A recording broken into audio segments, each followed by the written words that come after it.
That's, I can't bet no 50 to win no 100, man. I just can't do it, bro.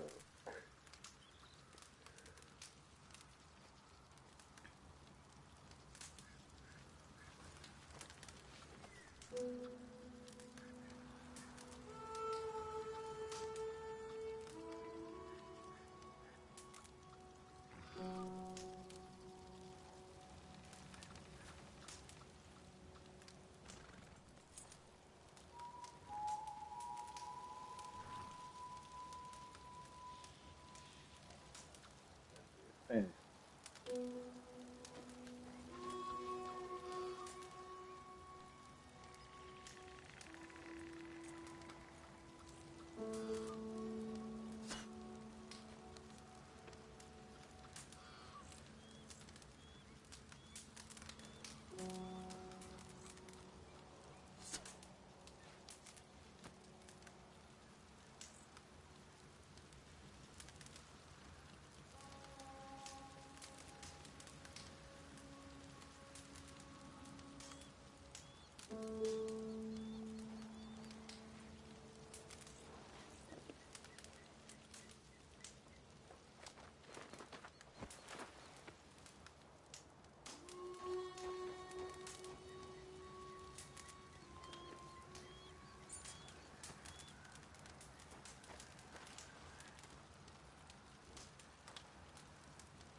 Slow up now. Yeah, good boy.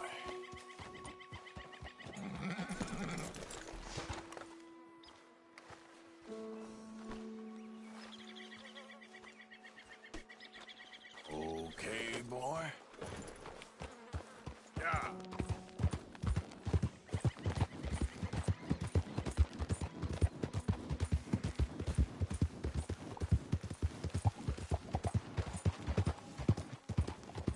Out of the damn way.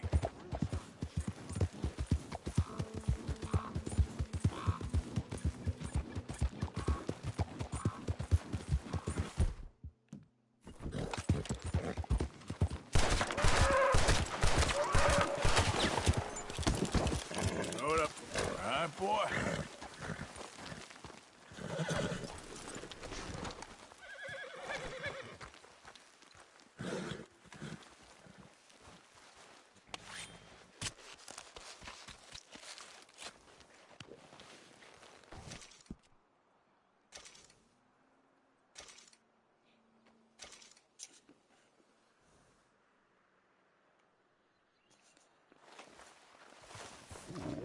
Let's see.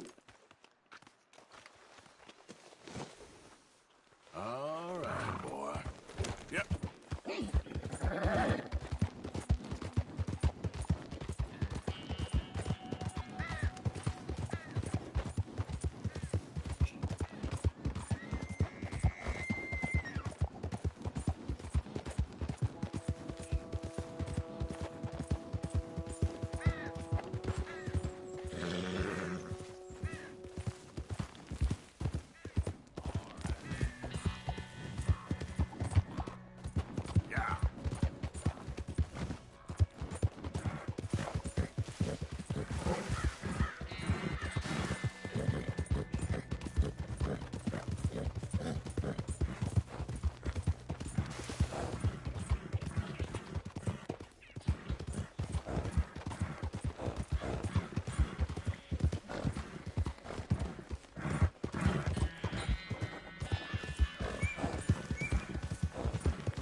Hey folks there, about? mister.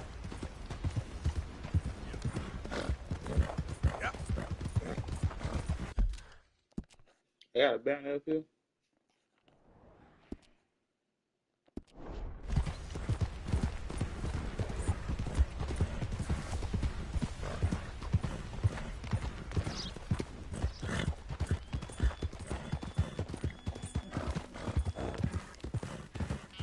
Yeah.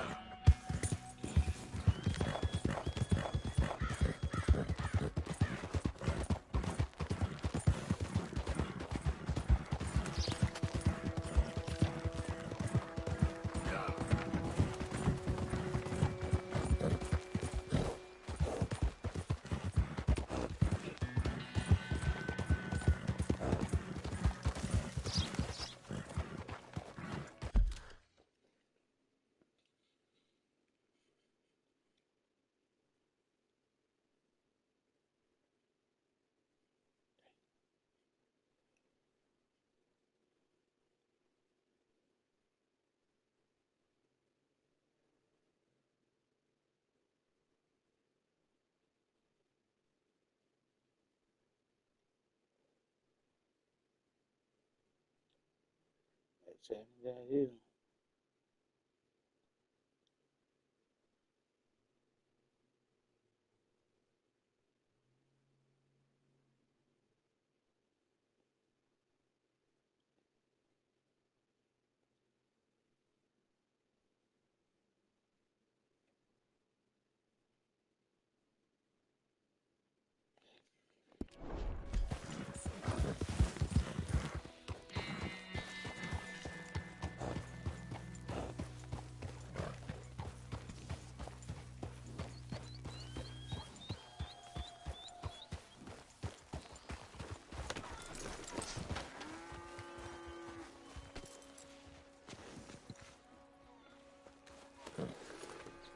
Here, boy. Enjoy.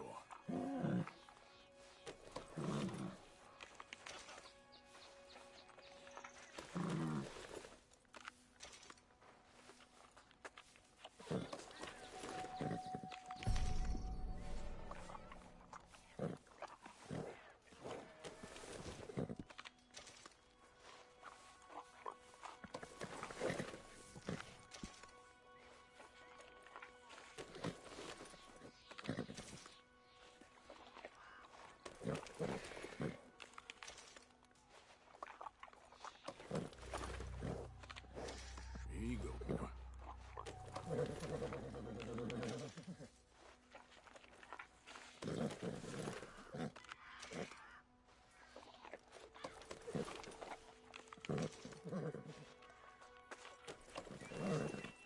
Yeah. Eat this, boy.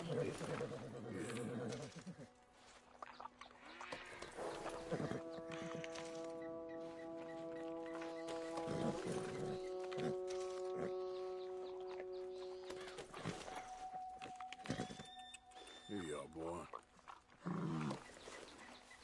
Yeah, that's better, boy.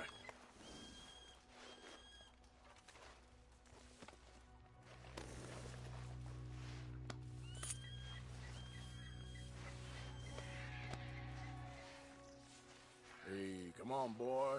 Relax.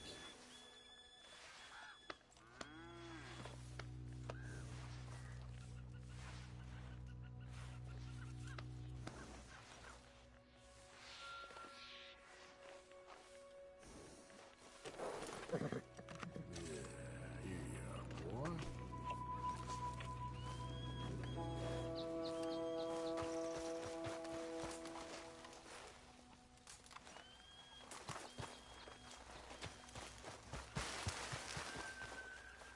Hey, folks. Partner. Oh, Hello. hello. Hi there.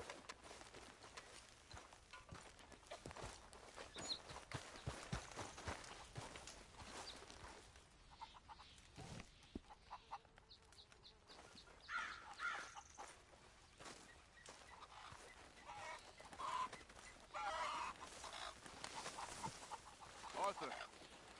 Hello, Charles. Thank you for coming. Of course. The chief, he's very... Maybe you could speak to him? Yes, that's why I came. He's in his tent. Sure. I'll wait for you here.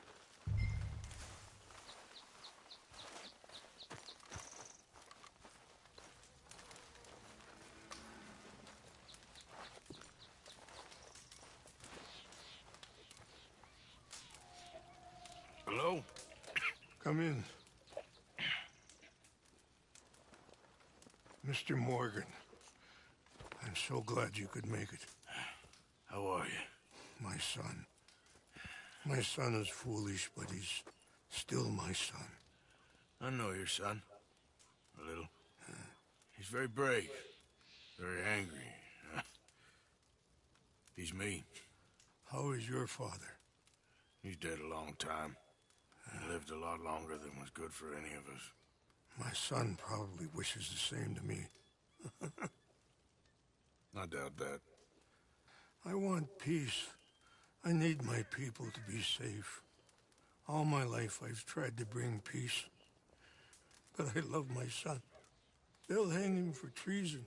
Treason. He is the chief son of a proud nation. How could he commit treason? People who have lied to my people for 100 years or more, that's treason. Well, what should I do? I don't think there's much chance reasoning with Colonel Favor. No. And any chance we had, your friend, Mr. Vanderland, has ensured relations between us and the army are worse than any point in the last 5 years. I'm sure he means well. But matters are more complex than he understands. Me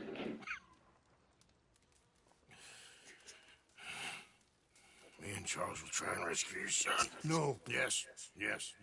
I ain't got much to lose, and you got... I'm doing this. Charles! Where are you? Come on, let's go. We need to get his son back, of course.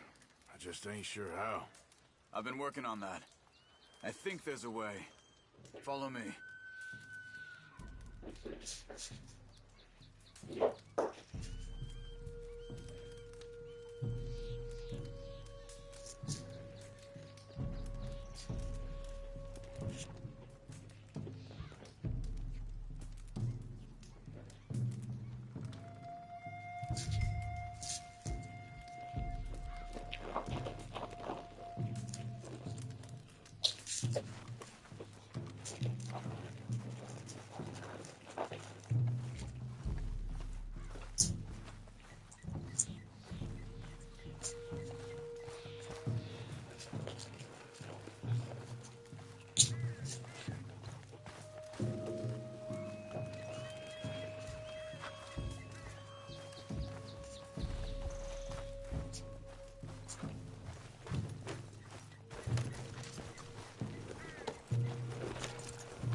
So, I've been scouting the fort. The army are patrolling all the main roads and bridges in and out, but if we can get the horses across the river, I found a route that should get us in fairly close. If we wait until late enough, there's a place we should be able to sneak in around the back. Okay, whatever you think. I trust you. No guns, just knives and arrows. If we start making a lot of noise, he'll be dead before we get close to him. Okay. I left 2 canoes downriver, in case we need another way out of there. Okay, good.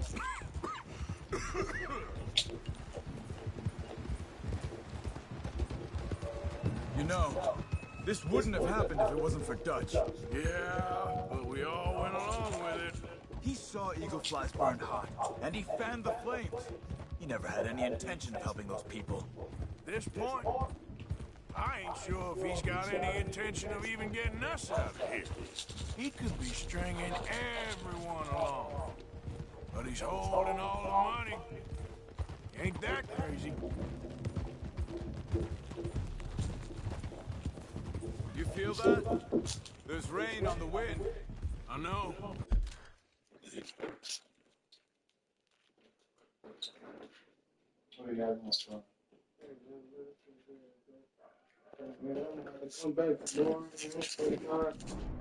With me too. Hey, listen, Hell yeah.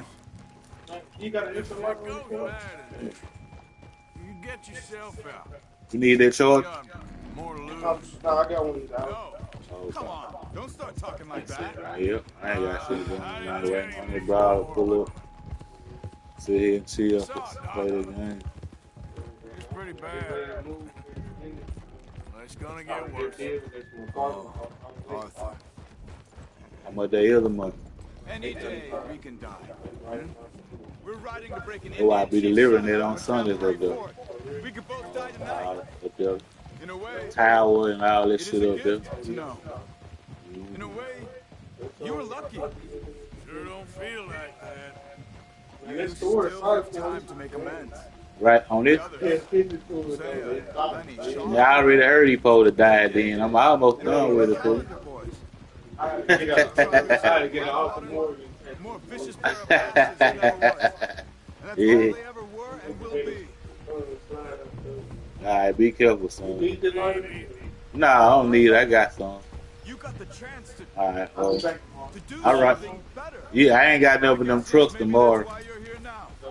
I'm here now because Dutch asked me. Alright, be careful, Lee. I need to keep playing along with his plan until I find out where all that money's hidden. Okay.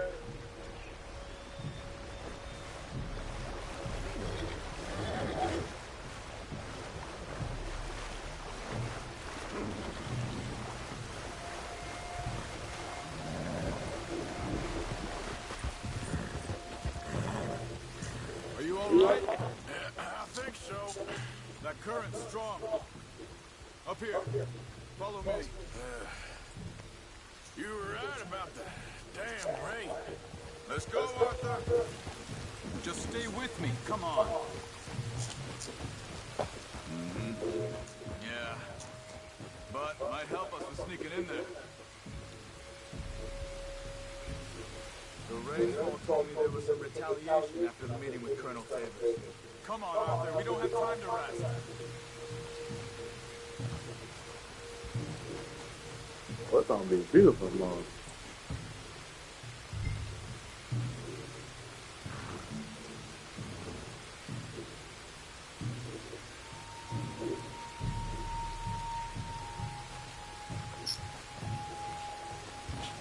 Some women were taken. Elders beaten. Bastards. Yeah. This isn't gonna be nice.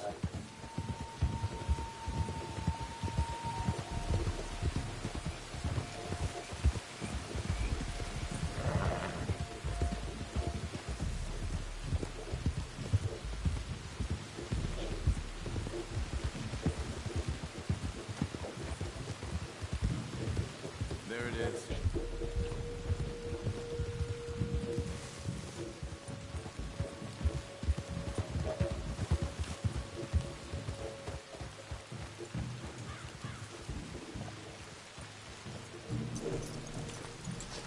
All right. This should be fun. Let's get ourselves hidden and wait till it gets dark. We're here.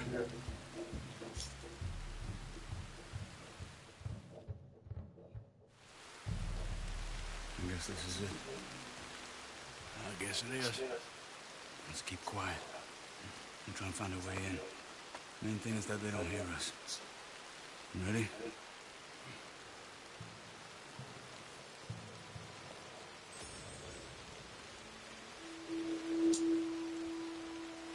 Patrol group. Hopefully we'll be in and out before they can come back around.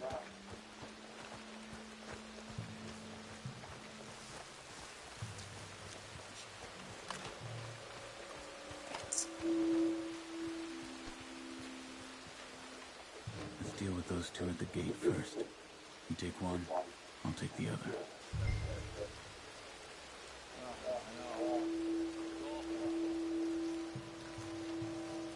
Join the army. Are you all right, Arthur? You rained on some dump.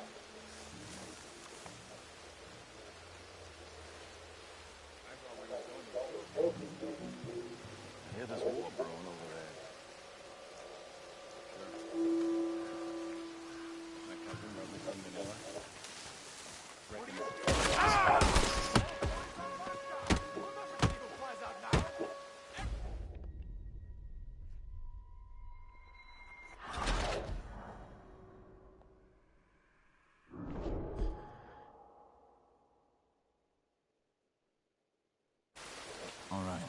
You ready? Yes. Keep down and follow me. Patrol group. Hopefully we'll be in and out before they can come back around.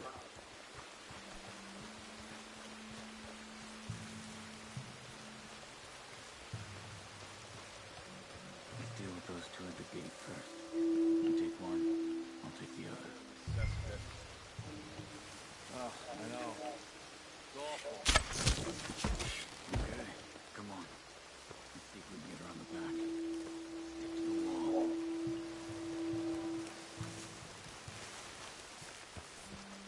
Shh. There's a guard right above us.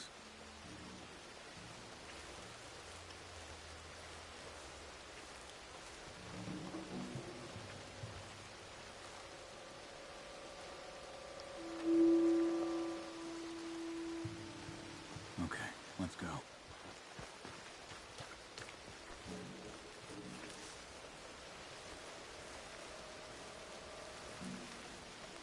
Okay, come on.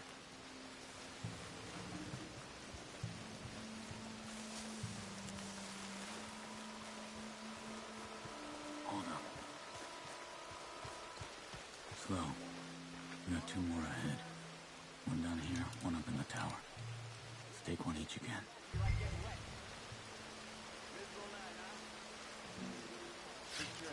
What are you doing?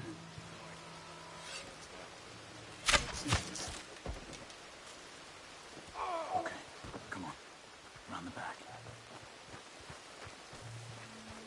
This is the spot.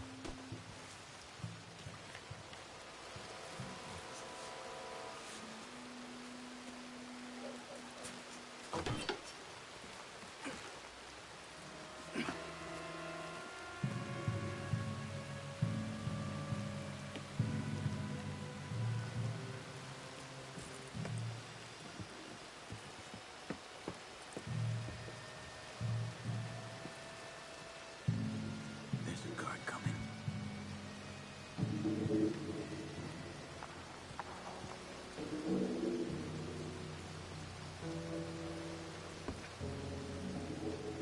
You deal with this one.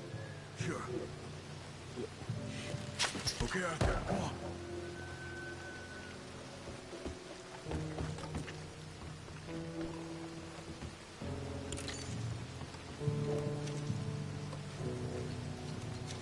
Another one up ahead.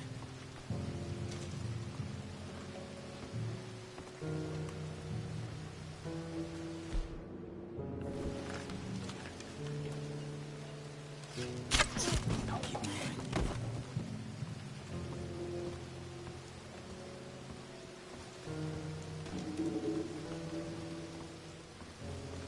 Careful. Two more. One each again.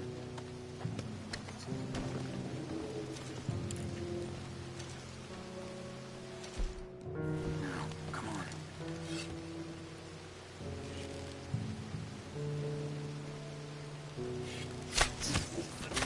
Good work. Come on.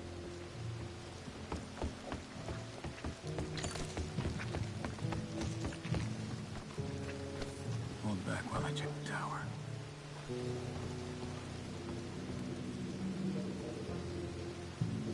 It's okay. Let's go. Another one out there. You got him?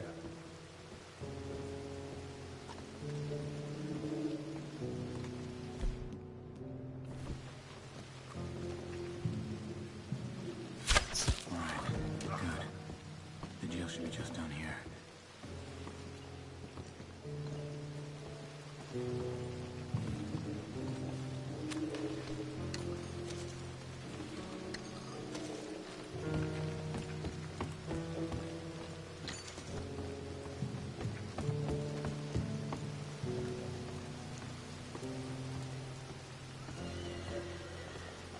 Damn it. There's more out front. Go up the tower. See if you can cause the distraction. Try to put an arrow into the lantern above that stack of wood over there. Start a fire. You should have a clear shot from the walkway up there.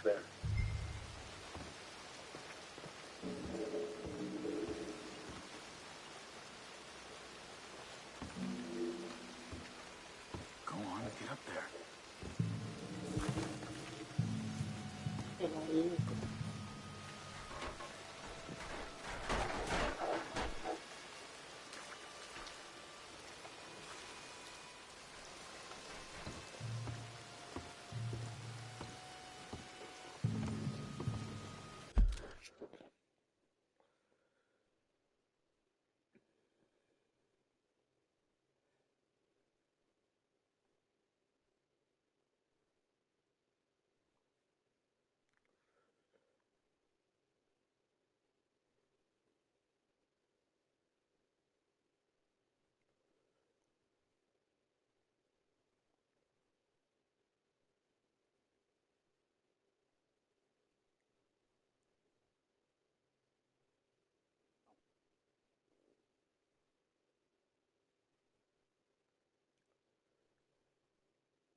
Hurry.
It said shoot the lamb.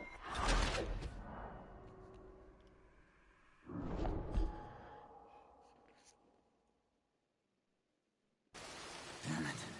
There's more out front. Go up the tower. See if you can cause a distraction.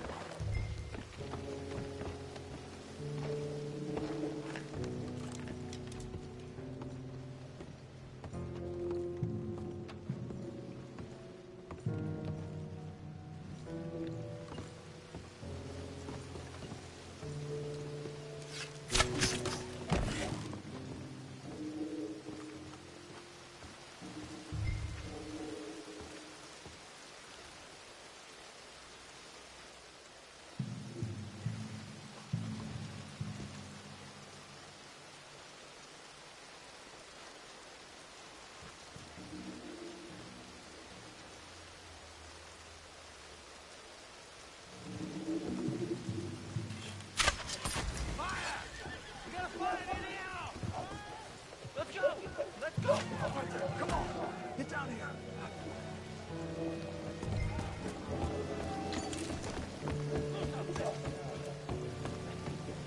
What are you doing? The whole fort is on lockdown! I'm not forgetting who flies out now!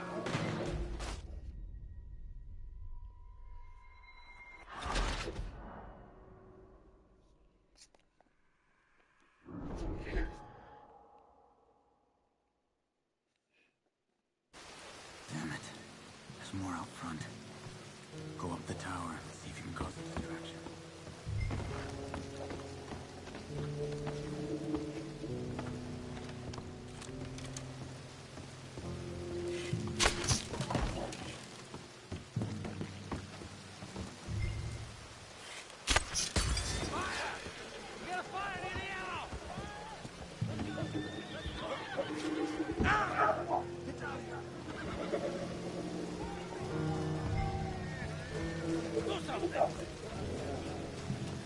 Quickly. The cells are just in here.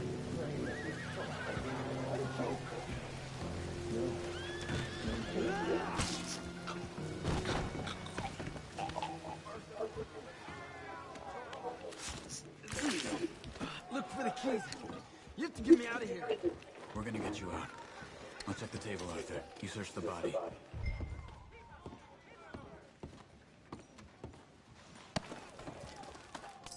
Got it.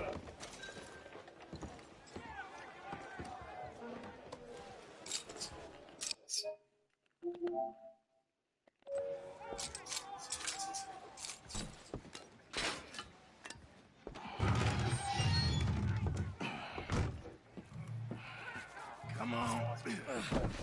Your father sent us? My father. He told you to come and kill guards? No, he didn't say that. Of course not. You okay? Sure. Enjoy being tortured. Clears the mind. If you say so. Whoa, whoa. I'm fine.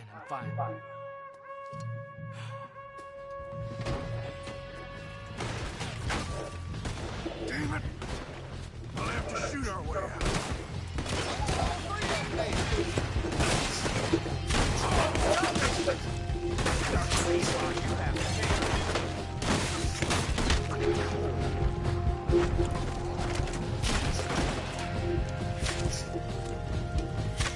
Let's push up! They got the chief's son.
Come this way. I remember seeing a hole in one of the walls when they brought me in.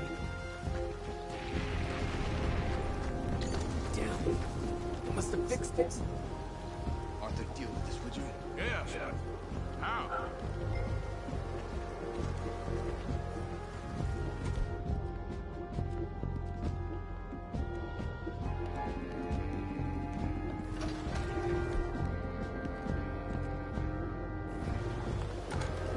What about that cannon? Okay.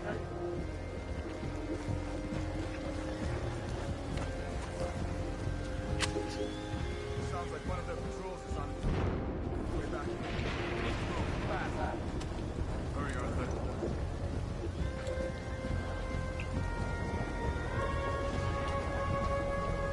Come on. Let's use this thing.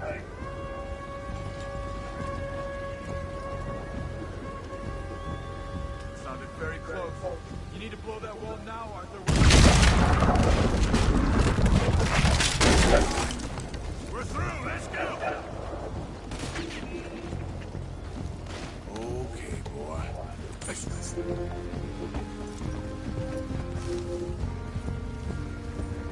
Here, come on. Get on it. I got you. This way, come on. I hit some canoes down by the river.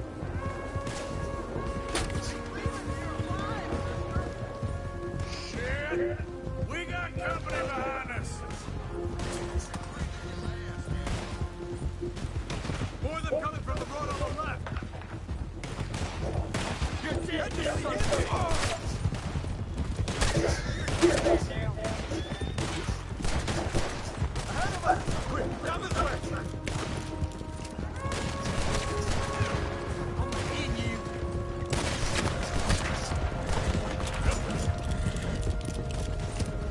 canoes are close.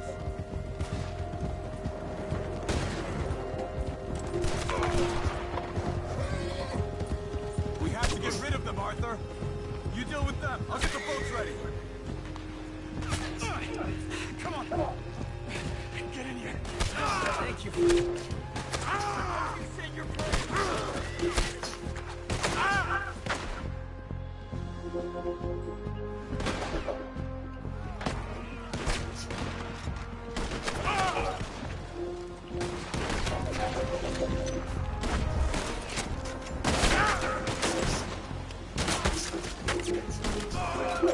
Get in the ship. Let's go, Arthur.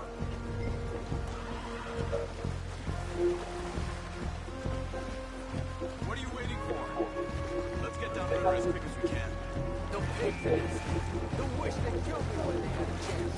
Let's just get you to safety first, my friend. They only...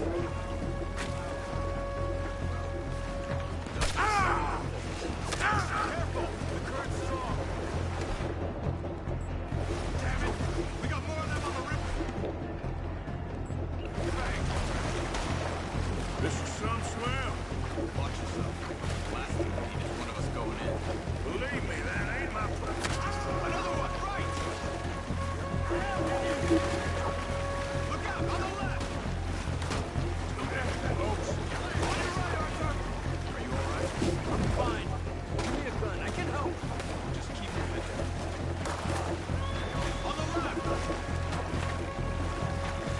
You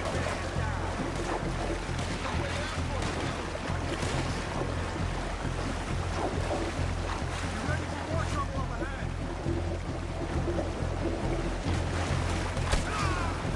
Look right!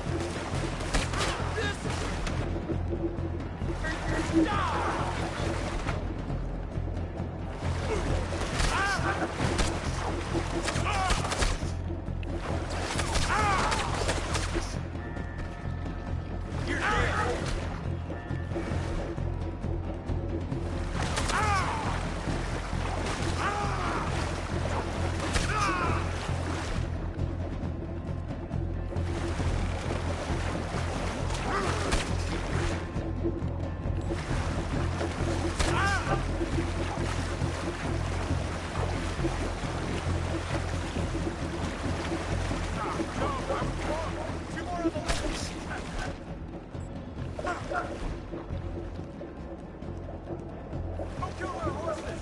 We can use them to ride out of here.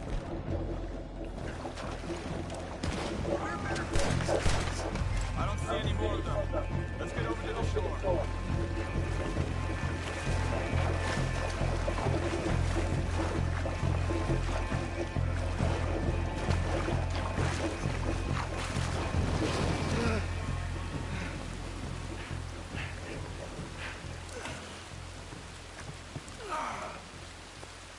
I think we lost them.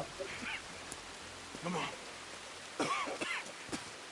You okay, Arthur? Yeah, I'm right as rain. How are you? I'll be fine in a day or so. I heal fast. Colonel Favors won't be too happy with your rescue. I guess not. Yeah, there's gonna be a lot more trouble. My father, even he may have to fight. You won't win. No big fight with them.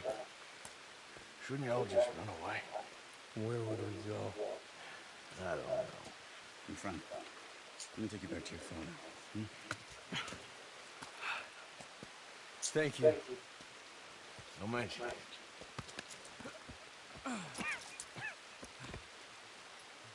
Yeah.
You're okay, boy.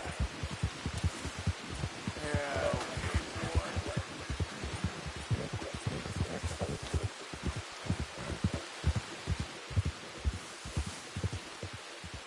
Easy, easy.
Jesus!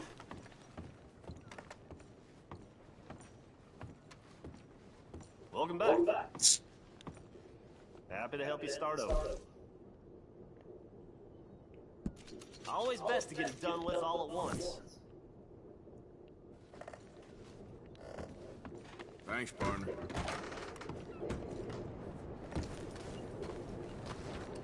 Boy.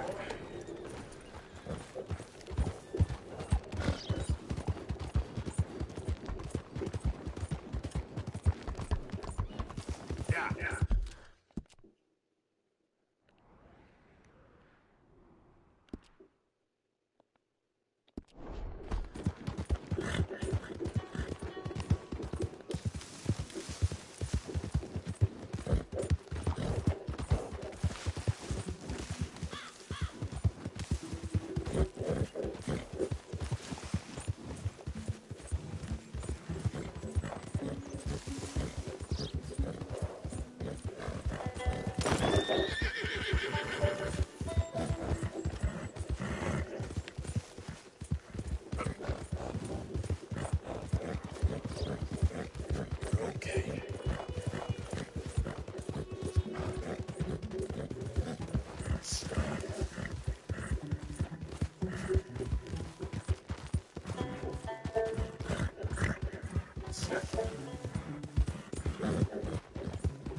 Don't ride that in here, Arthur. All right, simmer down.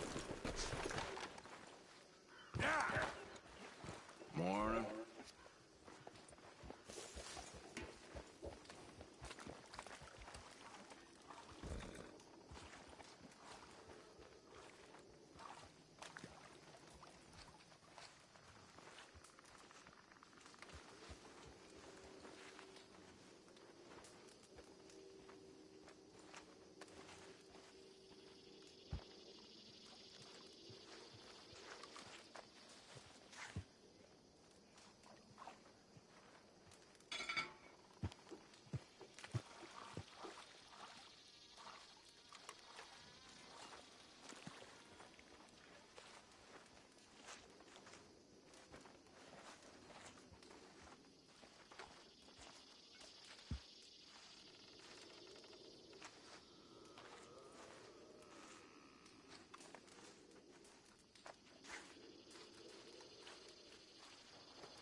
Hi, Tilly. Morning, Arthur. I did what had to be done. I know you did. I'm not saying anything. Okay. You okay, Arthur? Sit down. Please.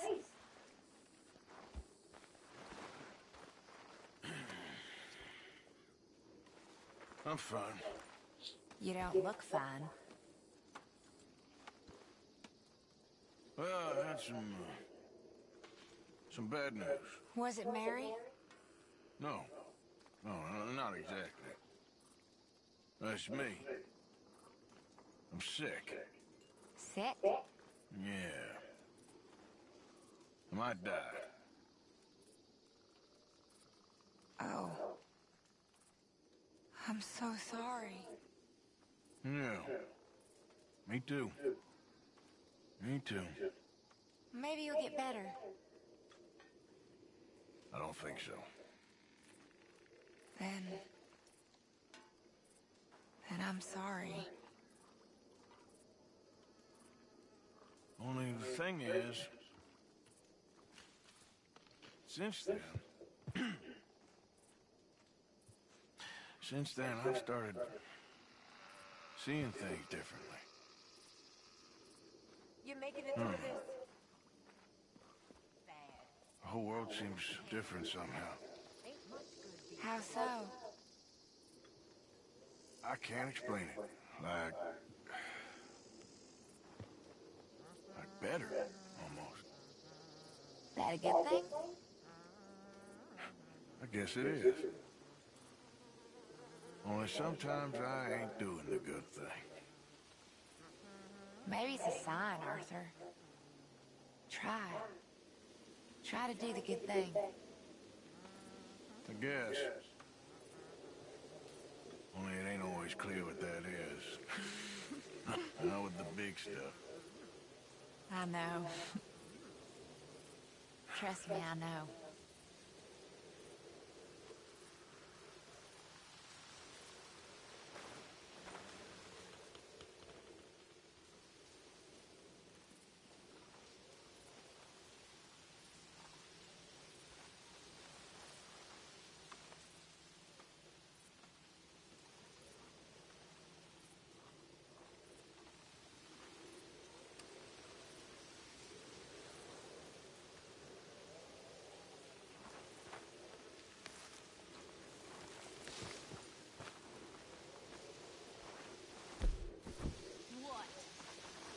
Take it easy with that stuff.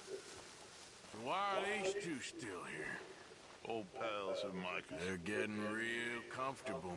We need guns for what's coming. Cleet and Joe know how to fight. It's lucky I bumped into them. What is going on, Dutch? What is happening to us? What's happening to you? You show him some respect. Excuse me? Mr. Vanderlyn! Mr. Morgan! Jarv! They try to kill my people for oil! For oil! Today we ride once more! Ride with me! Ride with us! Ride with us against the factory! I love your courage, son. It is a thing of great beauty. Stop! Everyone stop!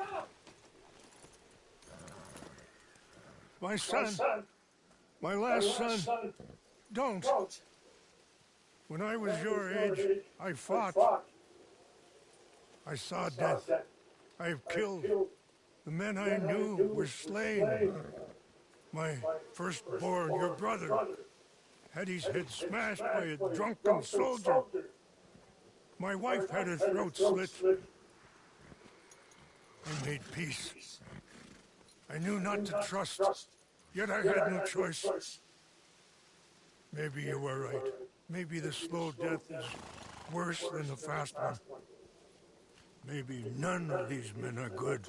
Maybe a world in which they came to us is a world that we cannot endure. But endure we must. Father, you are tired. Do not die for pride, my son. We have suffered too much in this trick. The earth, the water, they have no pride. They endure, and we must endure. My only boy, My precious boy, do not mistake my strength for weakness. As your chief, I implore you. Your words mean nothing to me, Father. Don't. Ride with me, now! Stop. Please. Stop. Please, Mr. Morgan. Have to help me after we spoke. This is just a trap. My son, my people will all die. You help this fella, Arthur? Please. What of it? What else you been doing behind Dutch's back? What? The wars are over. We have lost. These young men will be annihilated. Please. I'll see what I can do. Charles? Who else will come with me? Oh, all right, Arthur. Who knows what other secrets I'll learn about? Who else? I will. And me. Me too. And me! I guess. All right, let's ride out.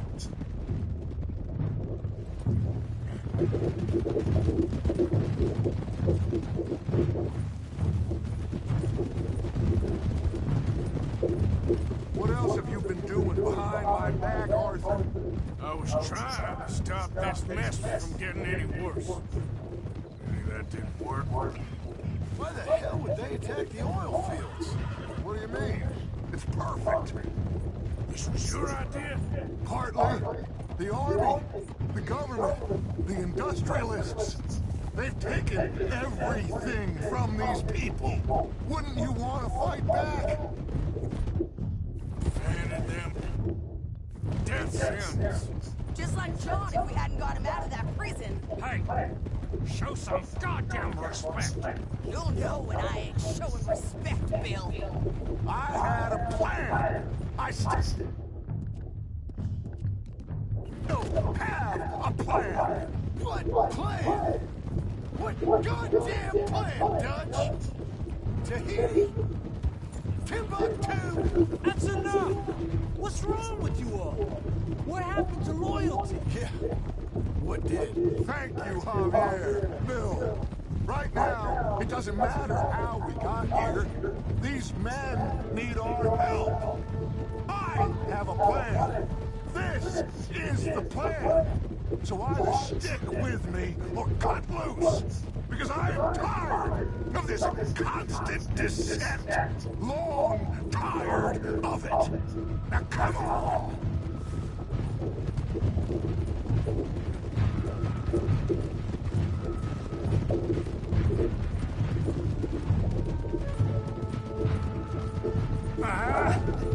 Look up ahead. It's one of them. Are you all right, son? Eagle flies! He needs help! They all need help! Quick, somebody help him.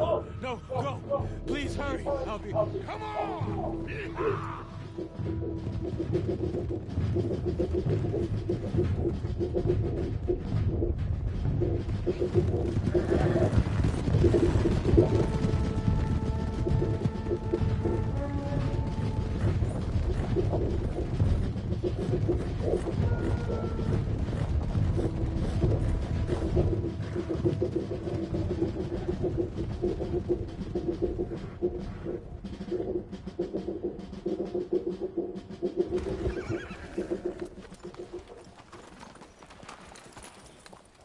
It's a massacre.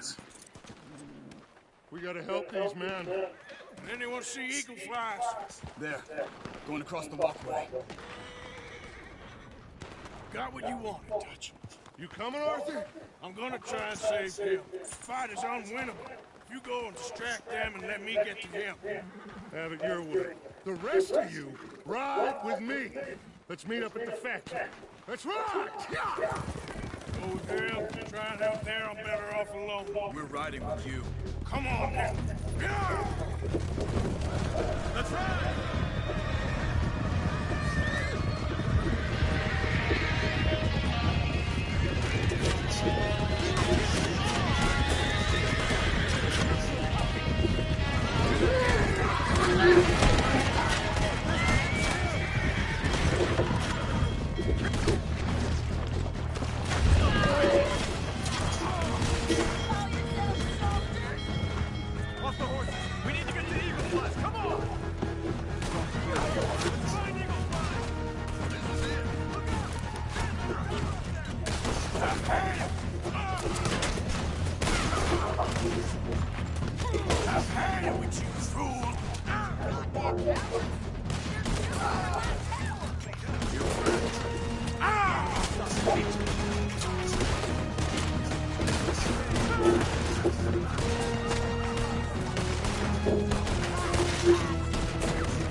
You bastards! Shit, this whole place is gonna go up.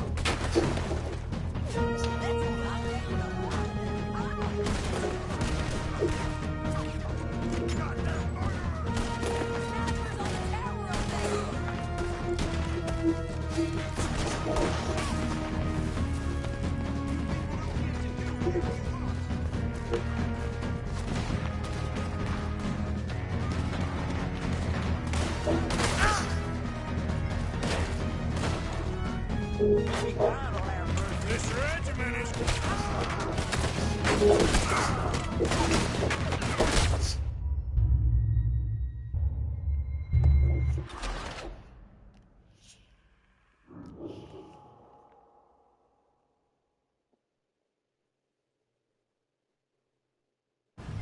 Let's find Eagle Flies!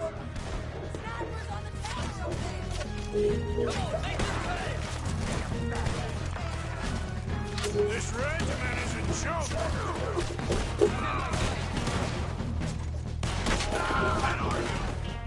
Look out! Man on the tower up there! You're up against the U.S. These warriors down!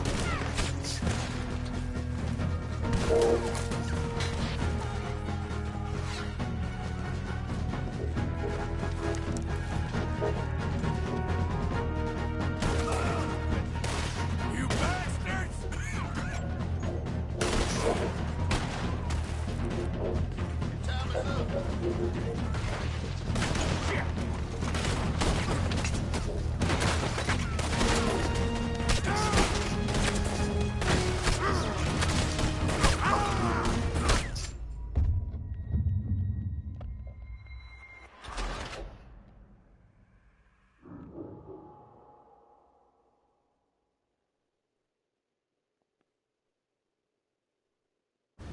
Let's find Eagle Flies!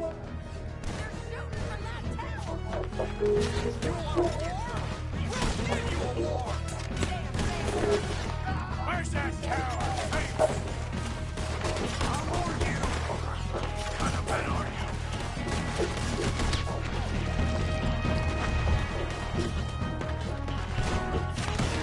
They're behind you!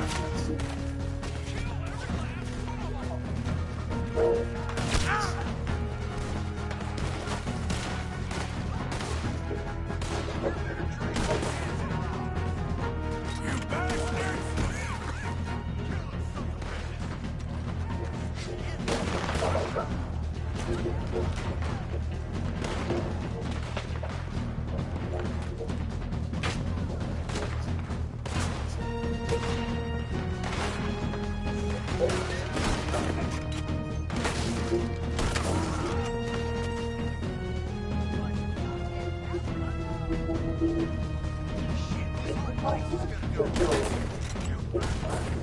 This regiment is a joke!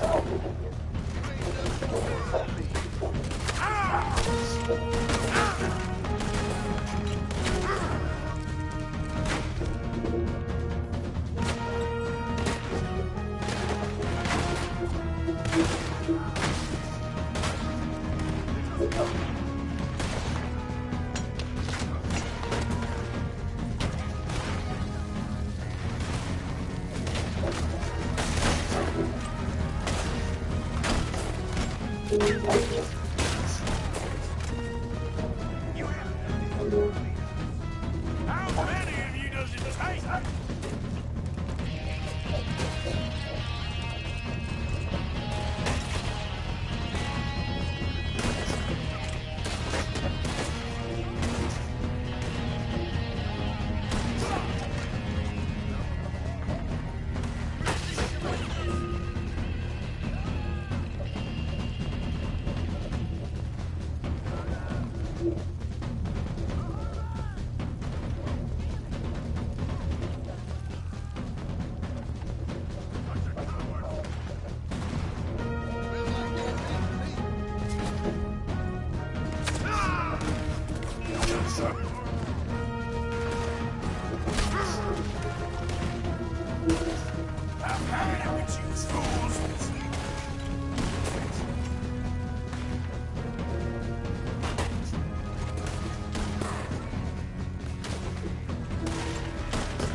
to go. Where are my men?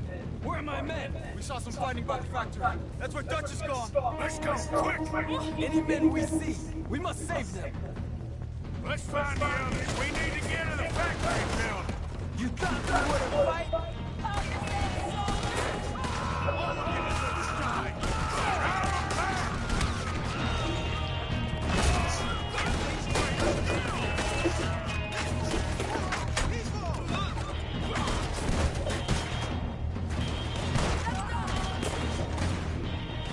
Army train, look out! This war is just beginning. Look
Let's find the others. We need to get to the factory building. you sons of bitches! All of you deserve to die. You bastards! Is this whole place? Let's move! Push up! Now you're paying. I'll kill you! This war is just beginning!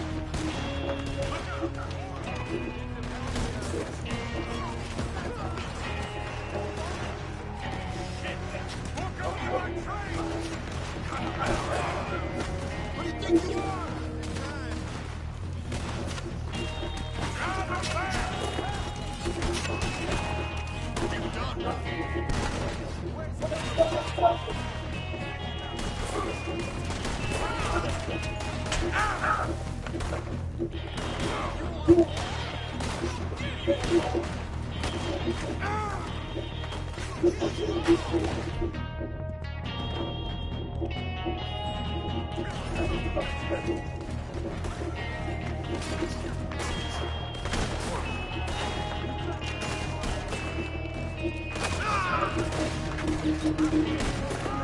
I've had it, you fools!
Let's find the others. We need to get in the factory building. You got what you want. And you got fight. Watch the doors. Drive them back.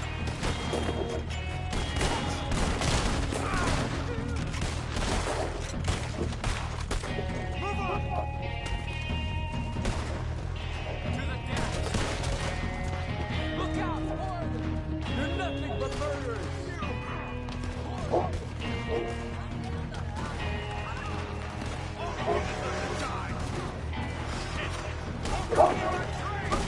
How many of you does it take?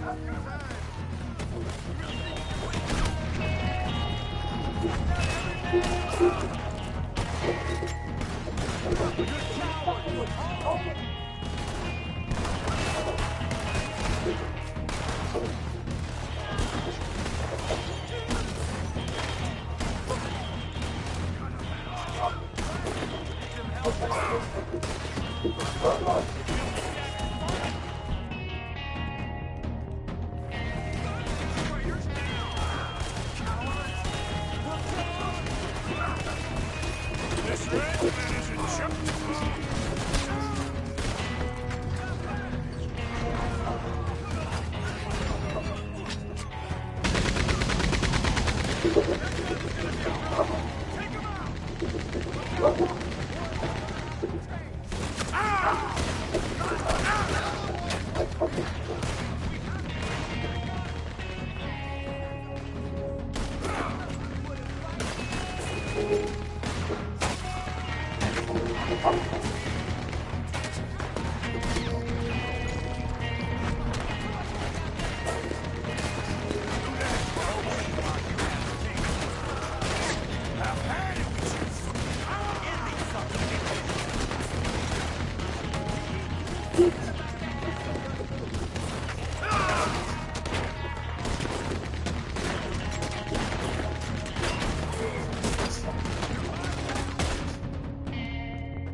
Sons of bitches!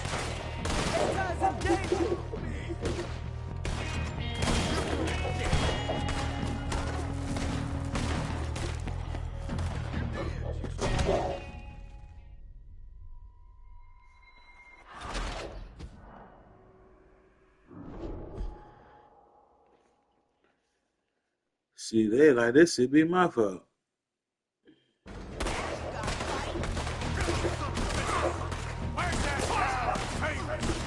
You think you're wrong?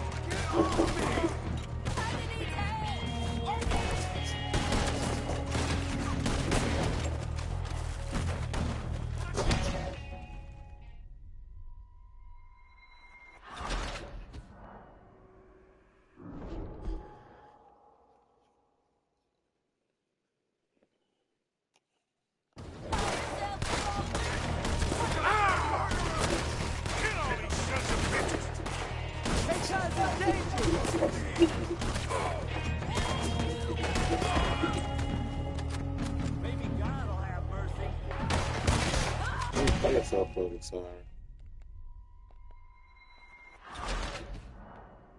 Skip this cool. It's all man bullshit.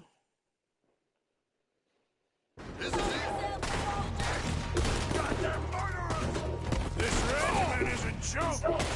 You think you're above law? Over there! Pizza!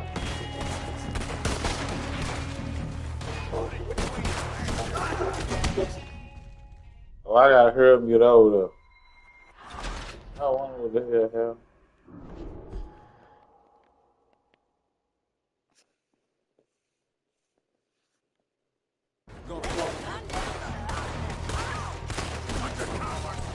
Drive them back!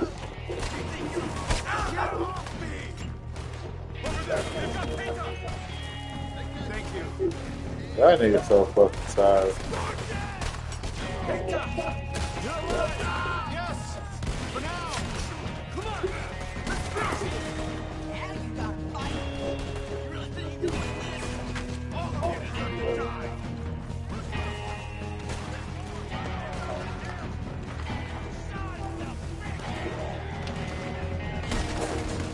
Kill all these sons of bitches!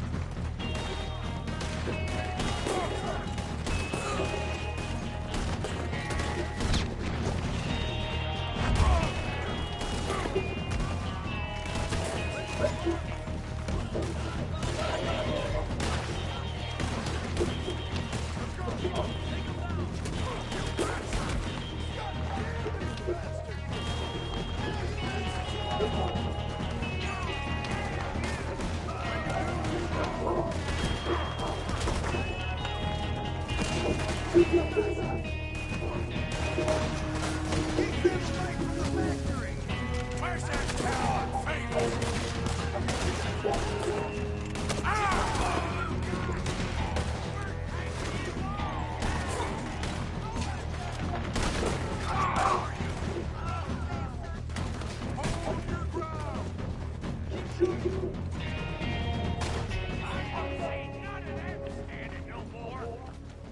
You made it! Oh, we got this, son!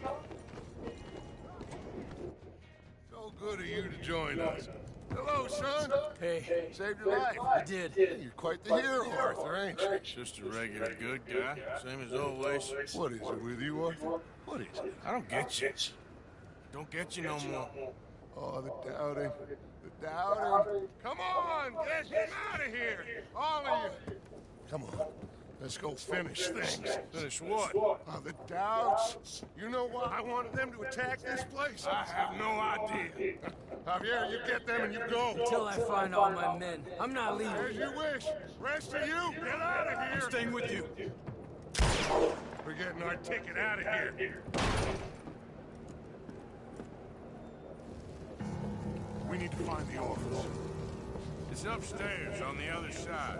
I broke in here before to get those papers for Eagle Flies. That's better, Arthur. A little help. Come on, son. What are we looking for? Money, you fool. The money. There's state bonds here. Lots of them. I thought you were paying attention. Old Cornwall had a deal with the state.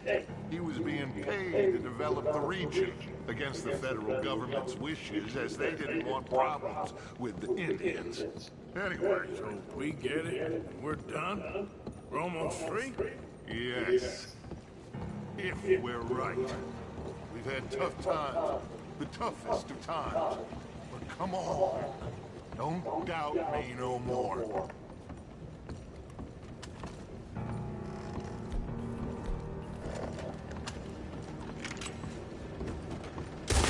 Search the place. They gotta be here somewhere. I don't know. I've been here before. Check that cupboard by the door.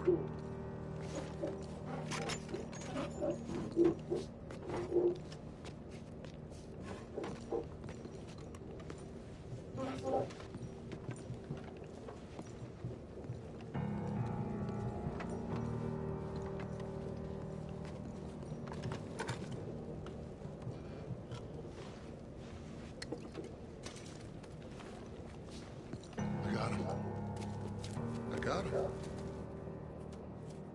I got him. This is it. It's St. Bonds. How much?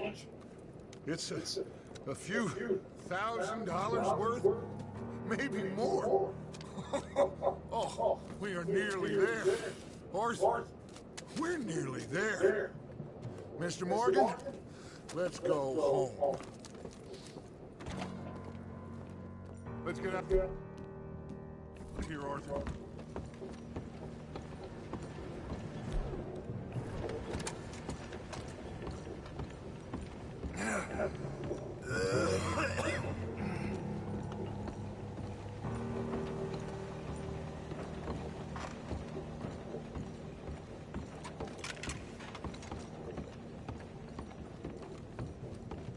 Did you hear that? Gentlemen, we're here for you. Your friend? Get in there and shoot him. Find him now.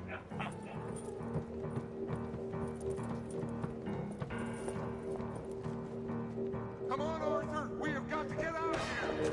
This regiment isn't joke. We need to go, Arthur! Cover me, Arthur!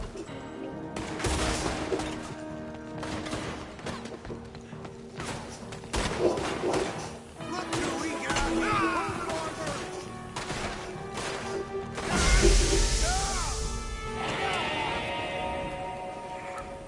We got one. A white one. I need help. I need help.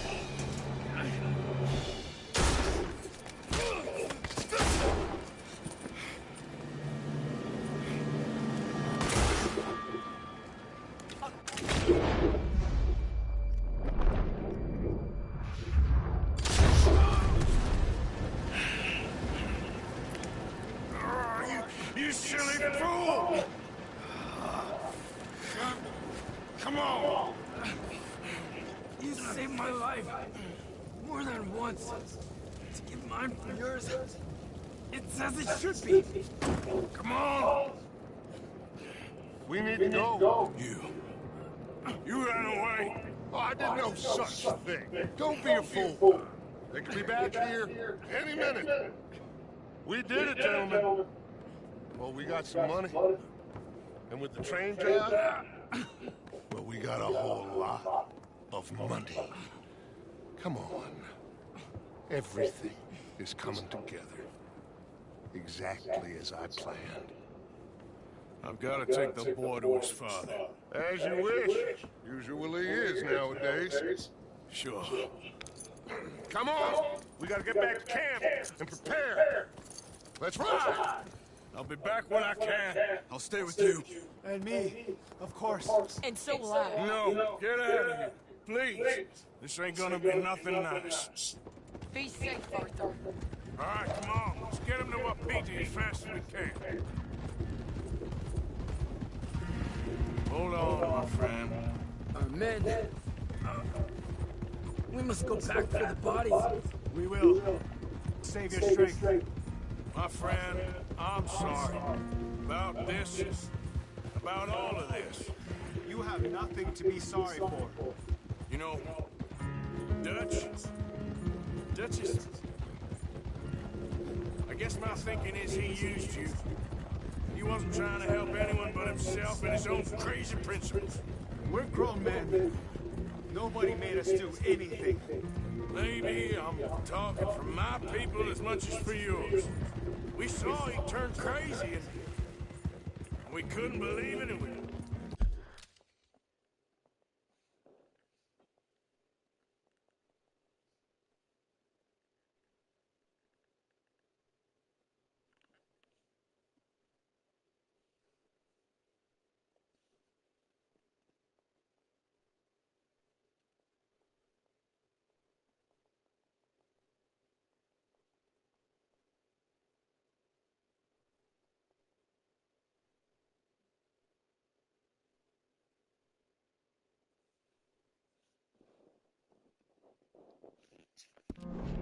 Followed him anyway.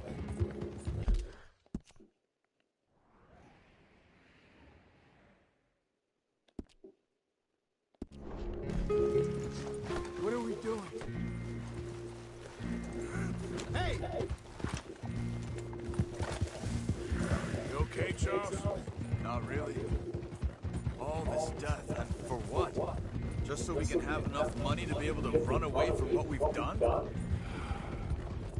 used to be some reason to it. Lines that couldn't be crossed. We even helped some folk. Those lines have been gone for some time now. The time has come for us to draw our own lines, Arthur. Decide where we go from here. I swear, back there, Dutch just stood and watched. If it wasn't for Eagle Flies, I'd be... I know. I feel like he's descended into the kind of man he told us never to be. Maybe. He's just become more who he really is. I don't know anymore. I just feel like a fool. That money. Hey, wait for me!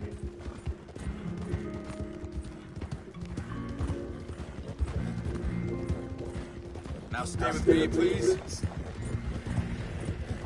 So, you were saying? That money, those bonds, whatever it is, I don't want a cent. There's too much blood on it. Let's just get this boy to his father. Your friend here? My friend? He's a brave man. Fearless. Always has been. This won't be in vain. We will try to round up more men from the north, wherever we can. Many are ready to fight. No, this is over. For all of us. Peter! Yes. Peter! It's okay, brother. Save your breath. We're not too far.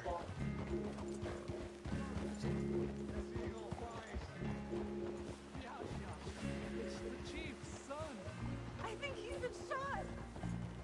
Oh no, he is wounded. Come on, Arthur. He's failing fast.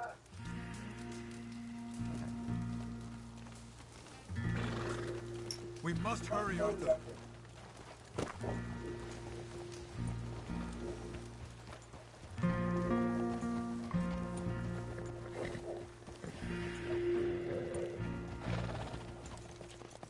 Bring him to me.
My son.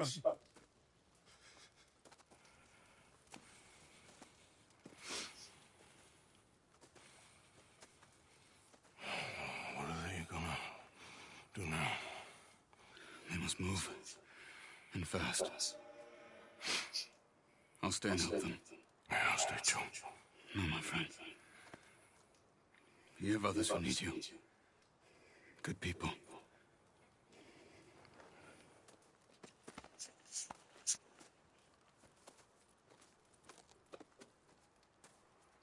I'm sorry, but we must pack and move.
Please, drink. Drink this.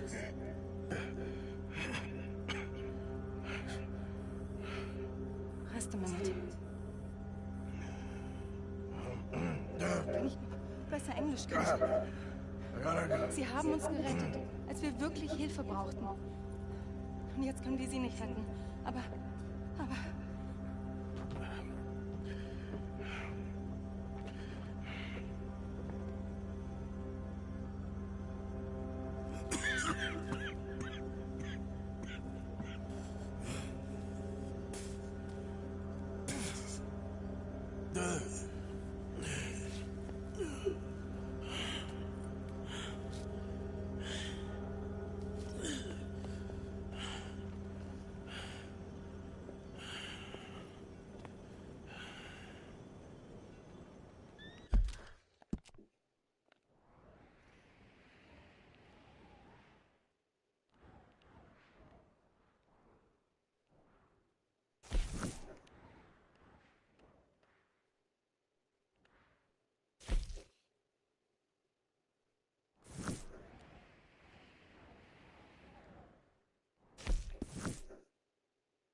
Gets lonely out here sometimes, don't it?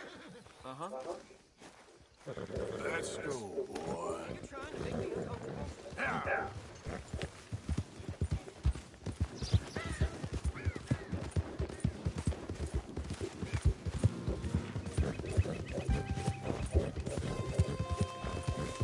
Easy. Whoa.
me, Arthur.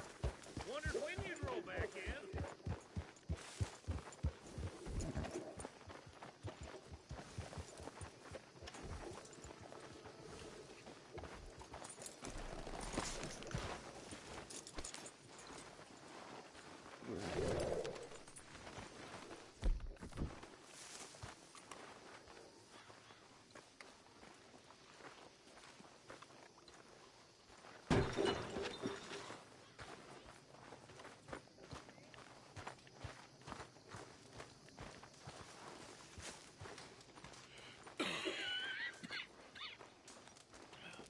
Oh, there he is. Coffin Billy. Get lost. Well, at least you ain't run off.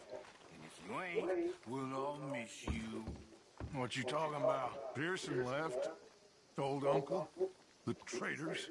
Both gone at dawn. They said to young Tilly they were running to save themselves. I think Mary Beth left as well. So it goes. They are goddamn cowards, Arthur. Cowards. Of all the time we spent to run off. Well, I guess they don't want to die, Dutch. Ain't nobody gonna. And this is a tough time. And you ain't doing too well, but our community, we will survive. They will not crush us. I hope so. But if we let Jack and the women free, well then maybe we can... Freedom for no one in this country no more, Arthur. One more big score, we got enough money to leave.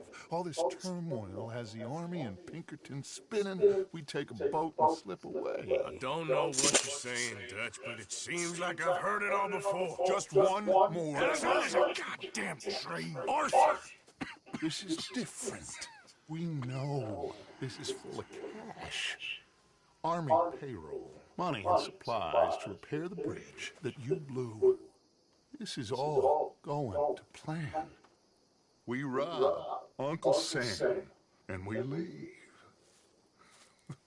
The poetry of it all.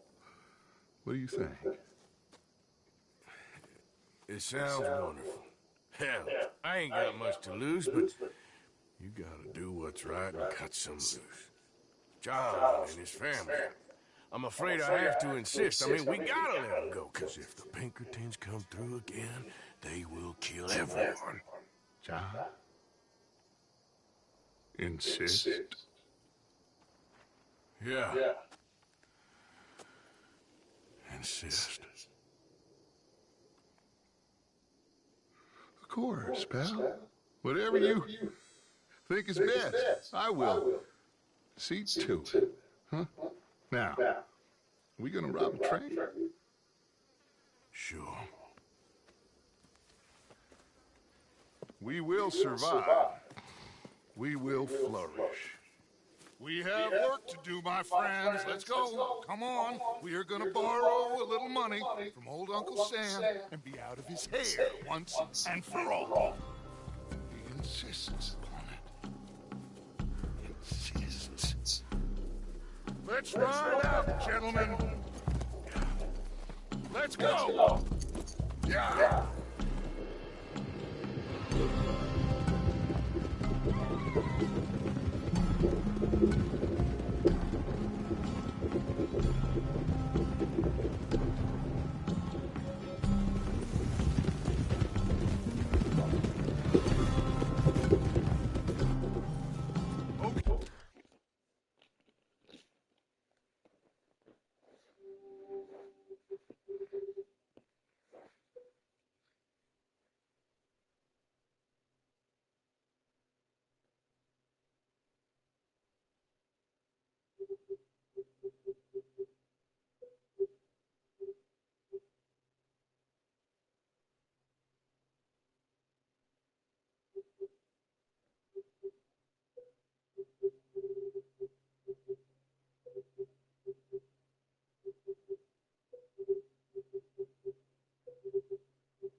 Put that move on. That's a damn shame.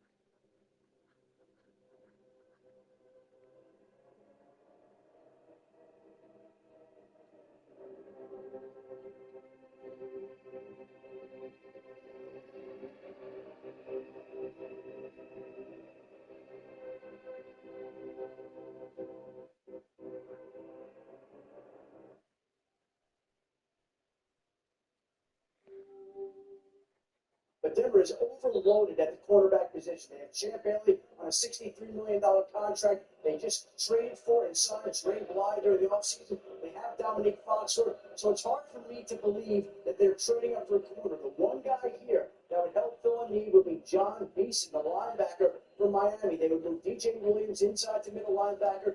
John Beeson would go on the outside. And remember, back in 1995, the Broncos had a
Hi, I'm Bob Lazar. In December of 1988, I was hired as a senior staff physicist by a U.S. defense contractor called EG&G Special Projects. Told that I would be working on an event.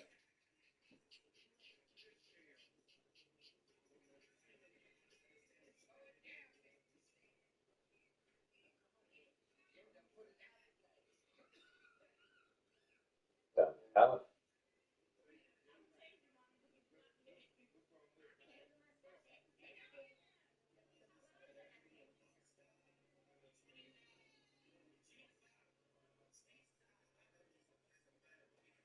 was a highly classified project.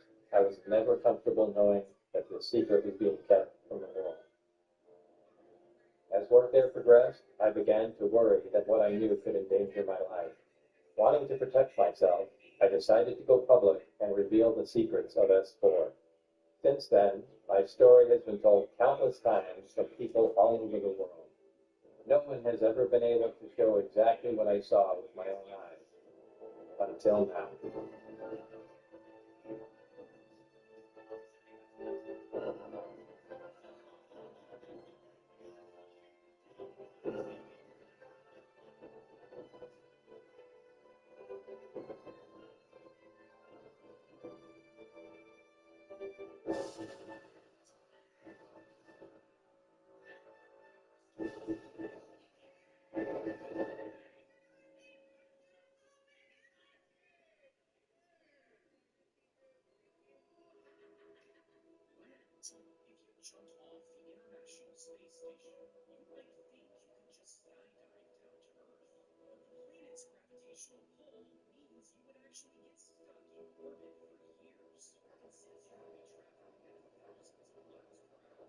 Wow, this is some character out there. Well, if he's sure they're gonna like the name of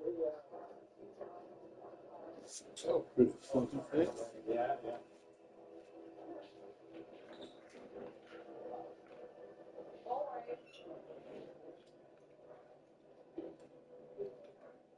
Rock stars there on.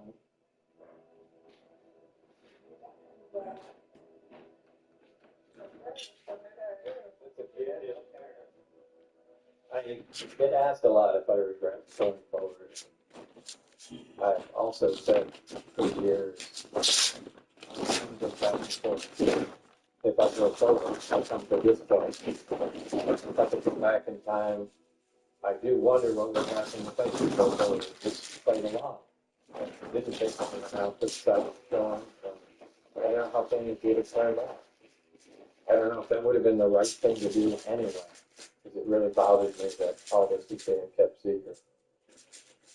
There's really no way I could prove it without revealing my identity and getting myself into more trouble than I have already. Exactly what's going on up there? Well, there's several, actually 9 flying saucers, flying discs that are out there of extraterrestrial origin. They're basically being dismantled. Some are, well, in various stages of completion, built from other parts, and they're being flown and basically just analyzed. I was always interested in science and engineering, particularly things that operated or controlled huge amounts of power. High-power lasers, rocket engines, jet engines, explosives, things of that sort. And started building small jet and rocket engines in my late teens. I remember either buying this magazine, or I might have been subscribed to it at the time, but this is back when I was either high school or junior high. And yeah, I saw that, you know, a jet engine on a go-kart going, well, nothing's cooler than that, you know, when you're a kid. Yeah, boy, I wanted to know everything about that. You know, jet engine, you could build a jet engine. Anyway, I became fascinated with all this and the power and whatnot. And, you know, noted from the article that this guy named Eugene Bluehouse and was in California somewhere. You know, time went on, years go by. I moved with my parents out to California, and you know, I think at some point this magazine popped up again. You know, and I went, wait, there's that guy's out here. You know.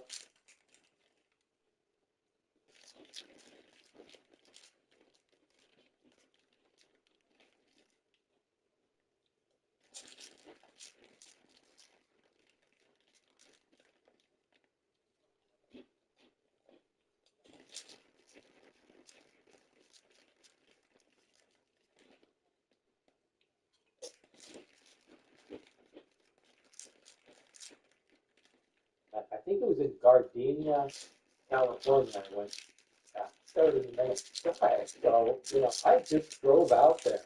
And, you know, here's this guy's shop, which is in this little disintegrating building. You know, knocked on the door, and there's the guy. And, you know, we start talking, and in a short time, you know, he saw how educated I was and explaining everything, and we became friends.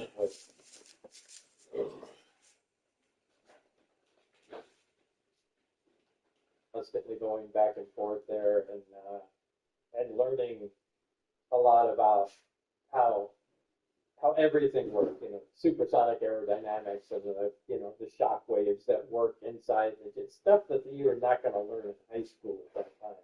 And I became more and more interested, and you know, that really became the base of the spark anyway, of what got me interested in, you know, that kind of propulsion.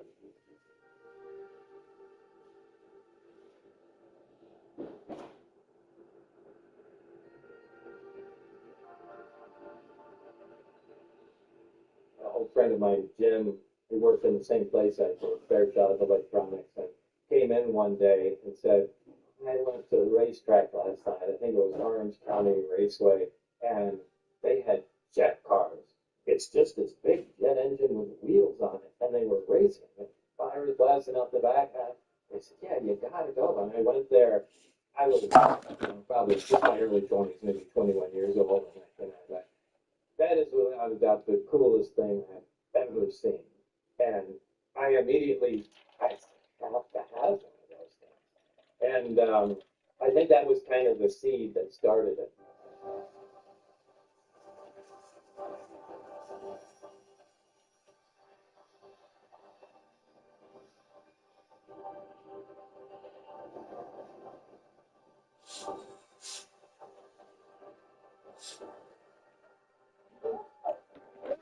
So I see this car pulling away from me, and I said, how are you going to catch it? My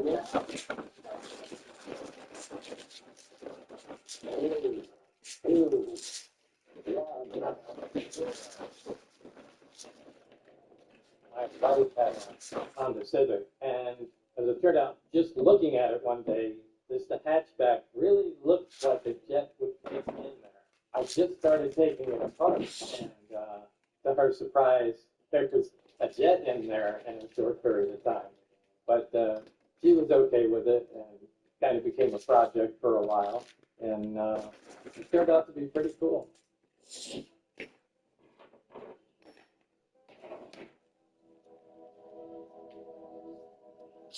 He also said he worked as a physicist at Los Alamos National Lab. He experimented with one of the world's largest particle beam accelerators, a half-mile-long behemoth capable of generating 700 million volts. Los Alamos officials told us they had no records of a Robert Lazar ever working there. They were either mistaken or were lying. A 1982 phone book from the lab lists Lazar right there among the other scientists and technicians. A 1982 clipping from the Los Alamos newspaper profiled Lazar and his interest in jet cars. It, too, mentioned his employment at the lab as a physicist. We called Los Alamos again. An exasperated official told us he still had no records on Lazar. Well, while working at Los Alamos National Lab in 1982, the local newspaper did a front-page story on a jet car I had built. Coincidentally, Dr. Edward Teller was giving a speech at Los Alamos that same day.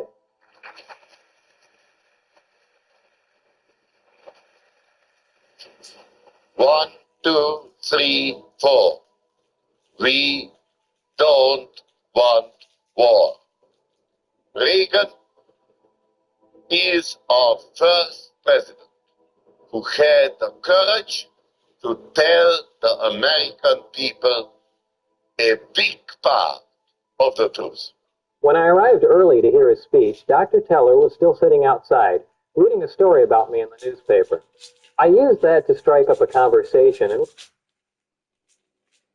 about the jet car. Then later I listened to his speech. Now, I never met Dr. Teller again, but in 1988, when I decided to re-enter the scientific community, I sent him a resume and inquired about a job. Dr. Teller responded by telephone and told me that he was no longer active, but just functioned in a chief consultant capacity. He gave me the name of a contact to call in Las Vegas. I made that call and things progressed from there until I got into the program at S4. I had left the lab, moved back, and started sending out resumes.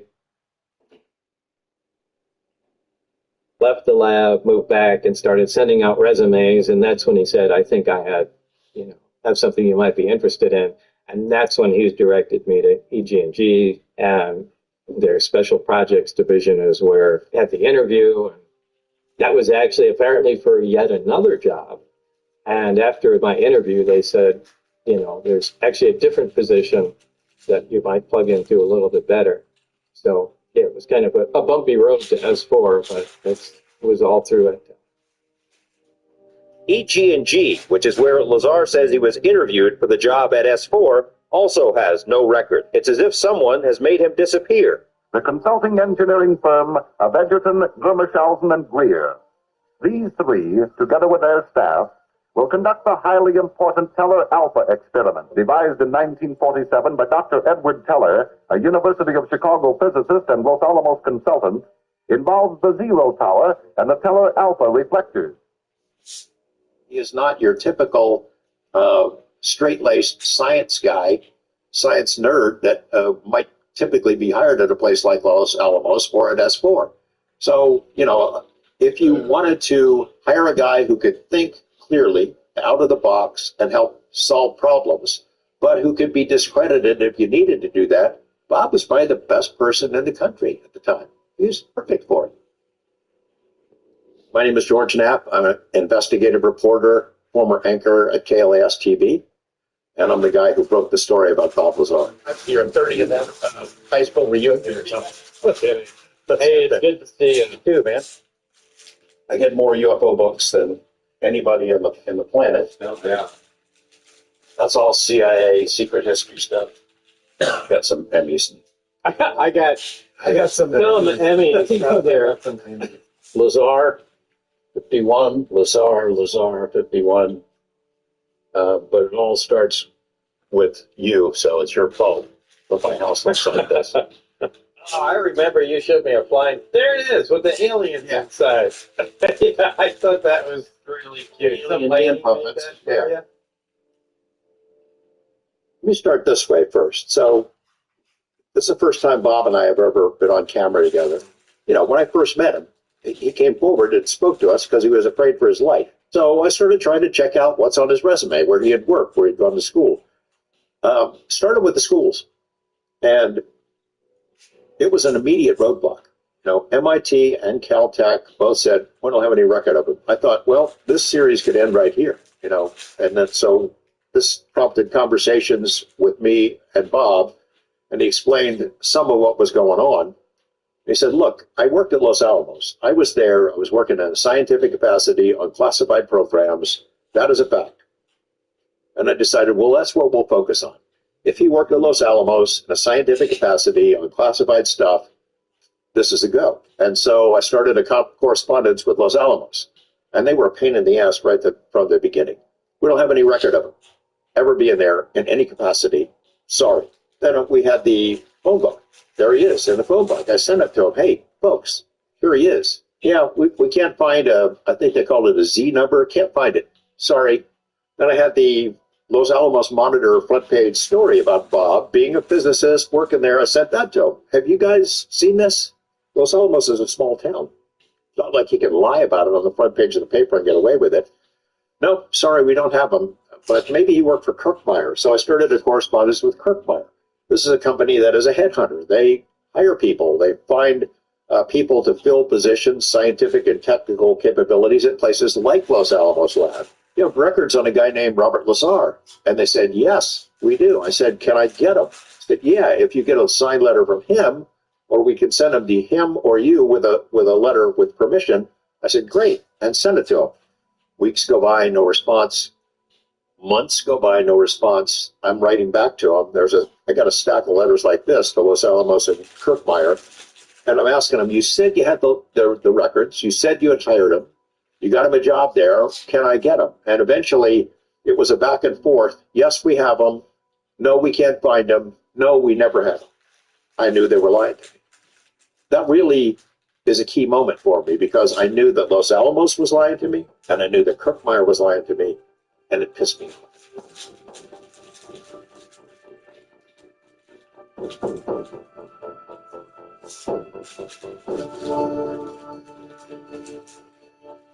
He says he was hired to work in an area called S4, which is a few miles south of Groom Lake. At S4, he says, are flying saucers, antimatter reactors, and other working examples of technology that is seemingly beyond human capabilities. Right, this came from somewhere else. I mean, as bizarre as that is to believe, but I mean, it's there. I saw it. I know what the current state of the art is in physics, and it can't be done. Groom Lake, Area 51, the installation is surrounded by the Groom mountain range, and there's a large dry lake bed. That's Groom Lake. Just south of that is S4 and Papoose Dry Lake.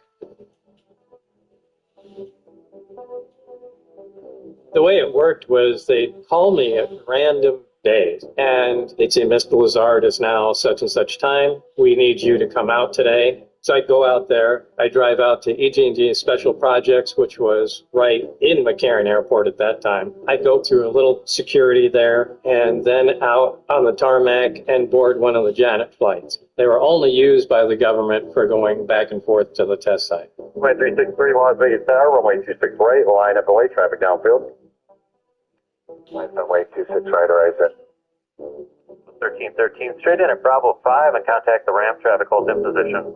Okay, across 26 right, Bravo 5 over the ramp, that was 1313.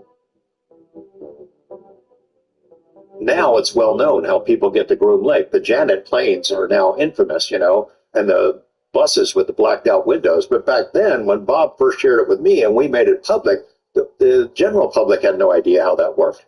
But we put that out there. Bob knew about it, and it was confirmed,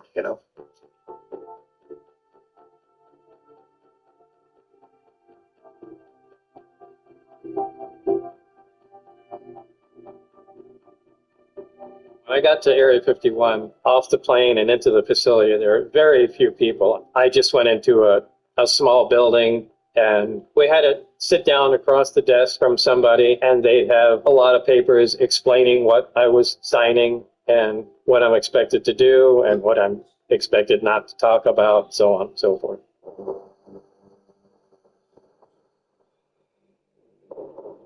The next time I went out there, they had a bus, a blue bus, which was essentially a Bluebird school bus, just painted navy blue with the windows blacked out. That I got onto with Dennis, who was my supervisor at the time, and we drove south to another facility, now known as S4.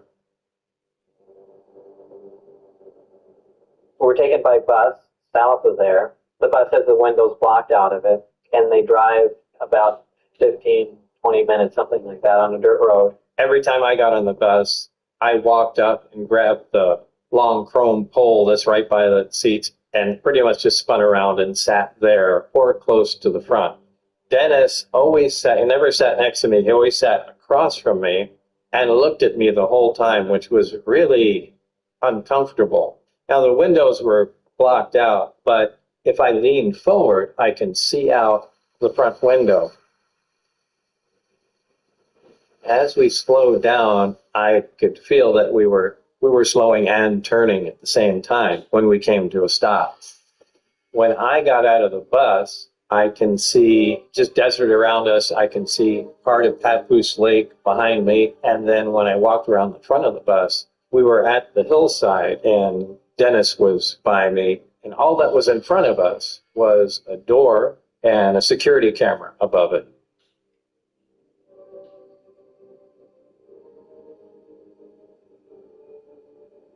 Going into the facility the first time, it's a relatively small room with a table and chair there. There was a security guard in the chair, and he acknowledged Dennis, walked in. Behind him on the right, there's the hand scanner.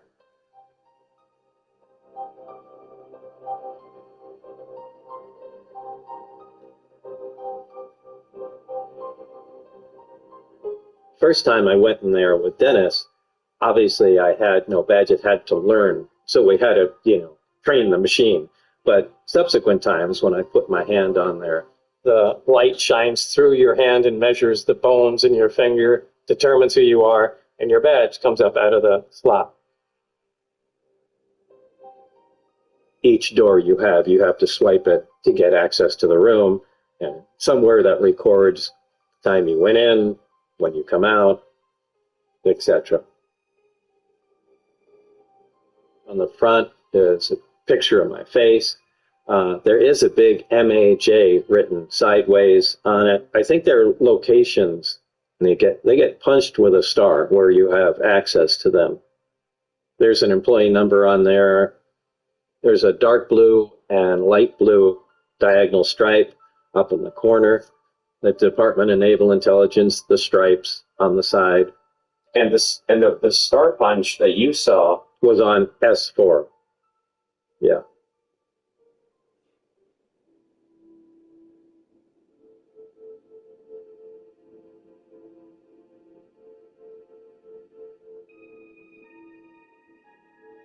It's a long, desolate hallway, for the most part, dimly lit. Just a two-tone green cinder block hallway. Off to the right would be the nurse station, which is just several steps down that way.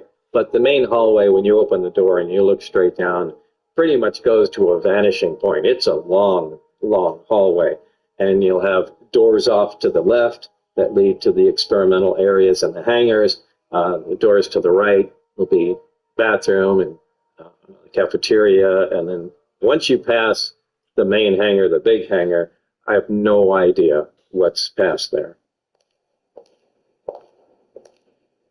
There's a small medical facility there. It's the only female I saw ever in the facility. She explained that we are potentially working with a lot of unknown materials, and there could be sensitivities or allergic reactions to them. So she drew a small grid on the bottom of my arm and had a variety of small needles with different substances on them and pricked a little area inside each one of those squares, just to see, if I'd had any reaction to them. I was also instructed to drink this liquid that I said smelled like pine. Kind of an amber-colored liquid, if I recall. And it did give me a reaction that evening. I think I had stomach cramps, but I can't really say that caused them. It's coincidental. So, but I can't officially blame it on that.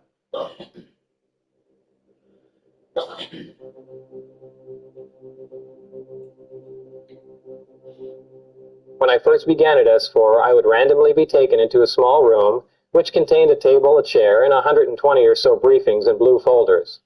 These reports appeared to be an overview of alien information which could be used to brief scientists from any field about the scope of the whole project, and not just their specific field of endeavor. The file on top was Project Galileo, and as it turned out, that's the project that I was part of. And that clearly referred to reverse engineering a recovered alien spacecraft. My job in this program was to be part of a back engineering team. Back engineering is the act of taking a finished product and tearing it apart to find out what makes it tick. The goal in this program was to see if the technology of the disk could be duplicated with Earth materials. Dennis brought us into the lab. He said, this is where you're going to be spending most of your time. I can see it was a typical lab setup. There was stuff, components, everything all over the place. And one guy in there, Barry, who got up immediately and was clearly really happy to see me. It seems like he used to work with somebody else. He had a lot to say. He was excited to show me everything and bring me up to speed. It was kind of like a little kid at that point. Wait till you see this. And, he'd display how the amplifier, operates connected to the emitters and how things operate even though they're not connected. And he was very anxious to show me everything and anxious to make some progress too.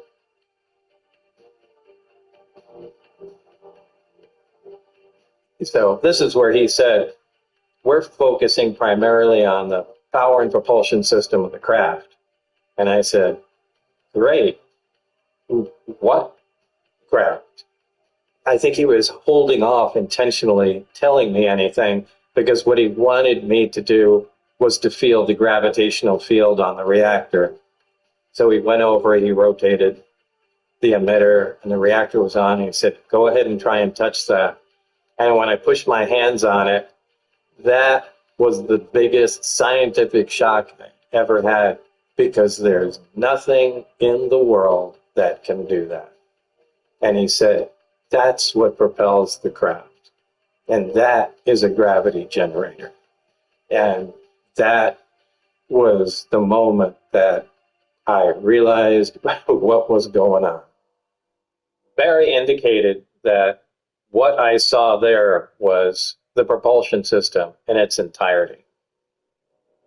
He started with the reactor and the small hemisphere on the plate. So this is apparently the power source. To the left of that, on the ground, was what he referred to as the amplifier. And to the left of that, at 90 degrees, was a large pipe-looking object. He said that was the emitter. These functioned together to produce a gravity propulsion system. The power base frequency was created by the reactor. The amplifier increased its amplitude, and that was channeled into the emitter and focused or beamed wherever you want to provide the propulsion. Barry shut the system off by rotating the emitter, and then he proceeded to take apart the reactor to show me it had components too. When he did that, you were able to touch the hemisphere in the reactor, remove the hemisphere, and then you can see a small tower with a tube coming off of it. That tower had a cap on it. The cap slid off, and inside was a triangular piece of a almost copper-colored material. It had little slice marks on it, and that material turned out to be element 115, a super heavy element yet to be discovered at the time. To start up the reactor, of course, we need some element 115. In fact, you need 223 grams, which is just under half a pound, machined into a wedge like this. And a piece of 115 this size can be utilized as fuel for a period of 20 to 30 years. Element 115's melting point is 1740 degrees Celsius, and its standard oxidation state is +3. The atomic radius of 115 is 1.87 angstroms. The frequency of the carrier wave for element 115's gravity A wave is 7.46 hertz at a 1 micron bandwidth. This is the reactor, and from what we've been able to determine, it's what powers the craft. It's made of several components. First is a removable hemisphere. There's a tower, and we'll call our drift tube on the side, a small cap that comes off. And inside the tower is what we think is the fuel, element 115. The fuel element is placed inside the tower, cap is placed on, and then as soon as the hemisphere makes a flat connection to the base, it'll create its own gravitational field. It becomes operational. It will push your hands away as soon as that's sat on there. And the field feels similar to like poles of a magnet. There's some elasticity to it. You could push back on it as hard as you want, but a really important thing is it's not transferring that force to the base. Even though this would move, you can push on the field and it wouldn't slide this. I mean, if you had two magnets with like poles and you pushed on one, the other one would go sliding across the table. That doesn't happen here. Through X-rays, we were able to determine that there's a hollow tube that goes around the base. We assume that's something like a cyclotron, where particles are accelerated around, and there's, if you want to call it an off-ramp, is the drift tube. Comes up and interacts in the tower in some way to produce energy. Now this device doesn't heat at all. It didn't produce 1 degree of temperature change, no matter how much load it was under. To turn the reactor on, all the components in the craft are connected in some way, but not physically. And we really don't know how that is. If you take one of the emitters and you rotate it past 20 degrees, the reactor will turn on. And you can no longer even get your hands by it. Conversely, to turn it off, rotate the emitter, the reactor shuts down. And assuming that's removing the load from the reactor, I think it's just load sensing. It sees that the emitter and amplifier wants power, and it turns on. But the exact mechanism that's taking place there is completely unknown. So I began to feel the field about it here, and at this distance, there's no way you're moving your hands any closer. But like I said, the most amazing thing is leaning into it, putting all your force on that. Nothing moves at all. And when the reactor's off, you can easily slide it. So that's really impressive. We call this a gravity-propelled craft, a gravity generator, and we're calling it that because we know the effects of gravity. We know how it works. We don't know everything about it, but this produces an effect similar to gravity, so we're calling it that because we don't know of any other forces that exist like that. This could, of course, be something other than gravity. This could be a completely other force that we're just not familiar with, and we're just labeling it, as gravity propulsion, gravity field coming off of here, just because that's all we're familiar with.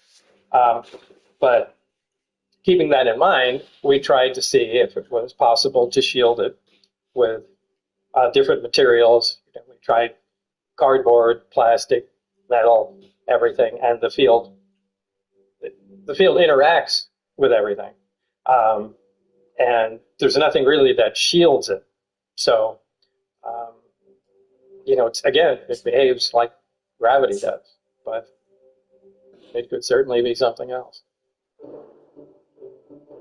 Part of the fear was based in the fact that they had said I was replacing somebody that was killed in the project.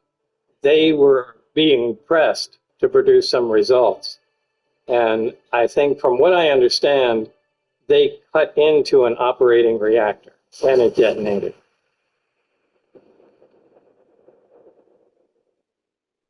It's not like it was a research project where you're really into it. It was exactly like disarming a bomb every single day. That's what it was like, because once again, we had no idea what we were working with, and we were working with absolutely tremendous amounts of energy, tremendous amounts of power in very condensed sources. The slightest wrong move could release a tremendous amount of energy.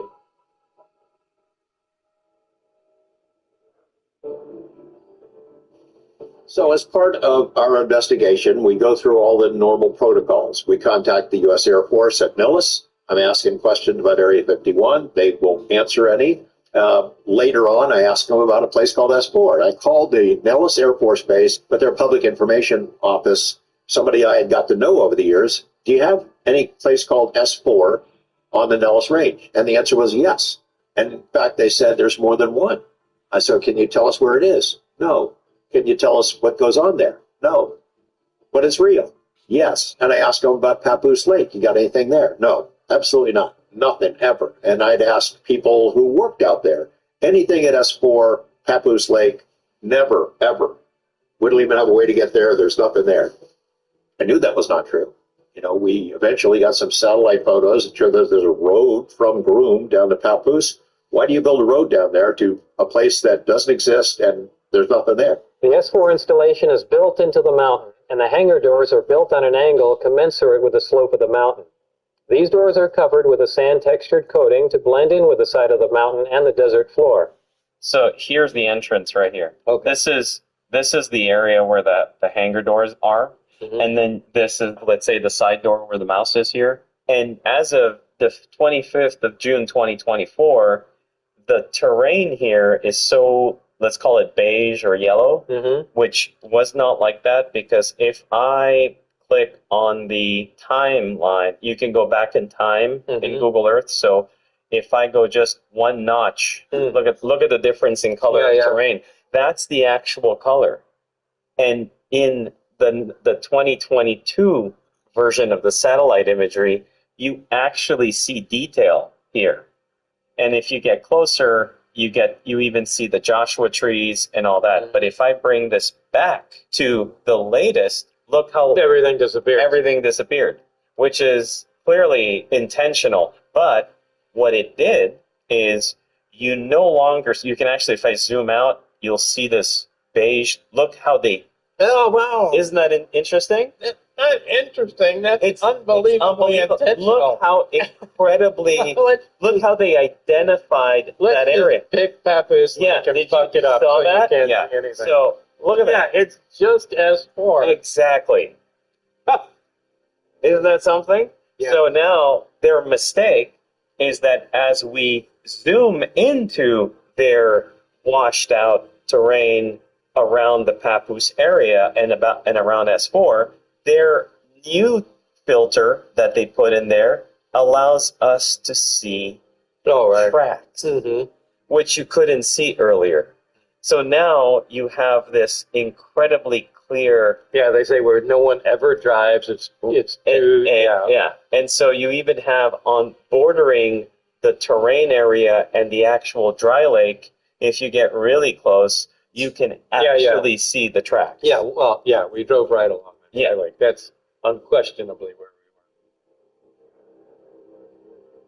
were. And so, interestingly, we see the tracks, which are literally right by S4. Yeah. And then if you go to this other road, see there's a little road here, okay, which is very near S4, and we go here, you can clearly see the tracks. Look at them going in every direction, and you can look at all the traffic. Yeah. Right? Yeah, that's not one guy driving around. No, that's not one guy driving. Exactly. So again, there's no public out there. So what are you doing?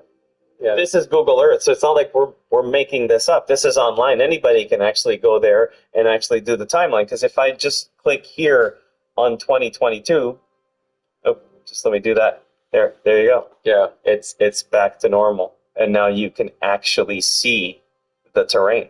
Now we'll go into the more interesting part where there's a series of photographs. We already had gone through this about a year ago, and there was a person who had flown into the restricted airspace out there and had a very good quality camera on board of his private plane and snapped about 800 to 900 images of Area 51, the Groom Lake facility, Papoose Mountain Range, Papoose Lake, and all that area, and did an incredible tour. He even had the Nevada test site where there's all the craters of all the bombs that blew up. And there's this picture that is publicly available. It's been publicly available now for over 5 years. And this is a picture that was taken at about 17 miles from the Papoose Lake area where the hill is located, where you said S4 was located. Initially, the picture was utilized by a whole bunch of people online saying, as you can see, whatever Bob Lazar said was untrue. There's nothing there. Obviously, the picture doesn't show anything. Well, all you have to do is play with the contrast, play with the levels in the image. And if you look carefully in this version here, where the contrast has been changed, as we zoom, look what you see. Yeah, you can start seeing You see them clearly right there. Yeah, the slanted rectangular doors, yeah. And what's really interesting about it is that if you look carefully, they're made to not be visible. Yeah. So, yeah, you wouldn't expect them on a normal photo to show up. I mean, they're trying to hide them from satellite photos. So, but this seems to be an effective way of bringing that resolution out. And if you look carefully, the first one is slightly wider. That's a good point. That's the big hangar. Yeah. That's a really good point. Look at that. Yeah, you can actually see it. Yeah. Look at the difference between the first one and the second and the third. Yeah, I've never seen that. Yeah. That's pretty cool. So it doesn't provide the world evidence that there were flying saucers there, or it doesn't. No, of course not. Yeah, but it is incredibly interesting that the image shows pretty much exactly what you had said in 1989. And if you hadn't been there and you hadn't seen that, then you predicted something that was pretty amazing. Yeah. Well, you could say that about a lot of stuff I said. Yeah, right. Everything I say just happens to be the way it is. But that's fascinating.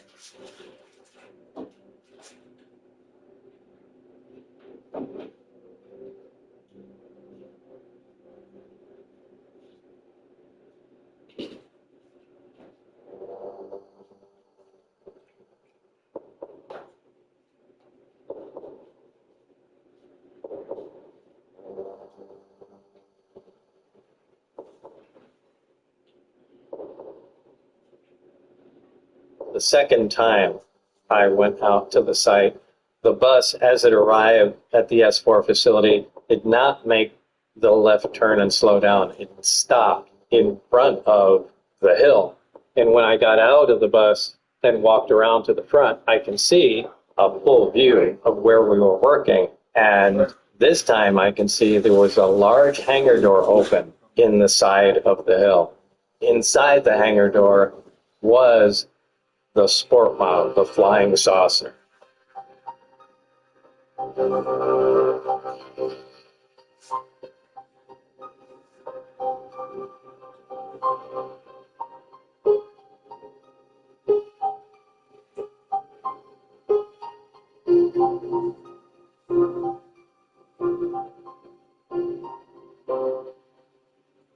The first thing that went through my mind is, well, this explains all the silly UFO reports where we are making a secret fighter that's in the shape of a flying saucer, and that's all there is to it.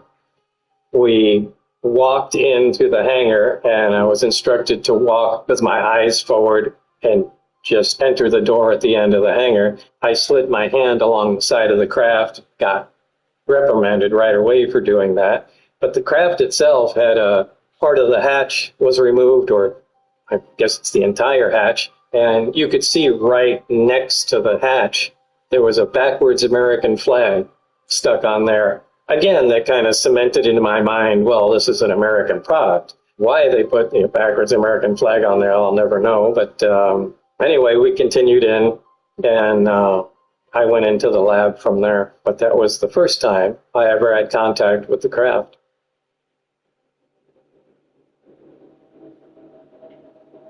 Barry was showing me how the field comes out of the emitter and what it can do. And he took a regular kitchen candle, lit it, and he put it near the mouth of the emitter. And when he rotated the emitter, the flame stopped flickering. It just stood like it was a photograph of itself. Barry said, you know, what do you think is unusual about that? I said, aside from the fact the candle's not moving anymore. And he said, just think about it.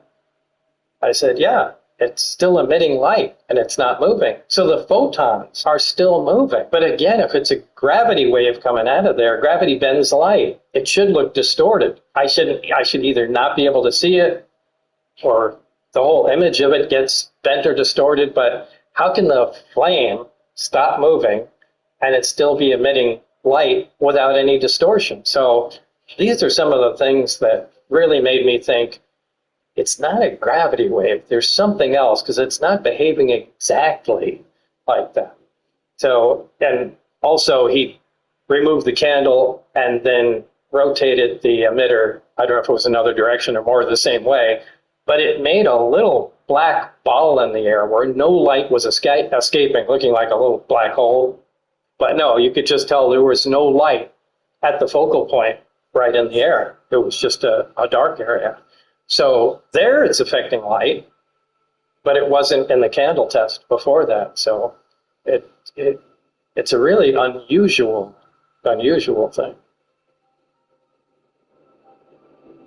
One time in particular that we got somewhat mischievous, we had a reactor operating, and the field that develops around it is somewhat elastic. So you can take and try and push on the hemisphere with your hands, and you can't touch it. It repels like poles of a magnet, but somewhat elastic.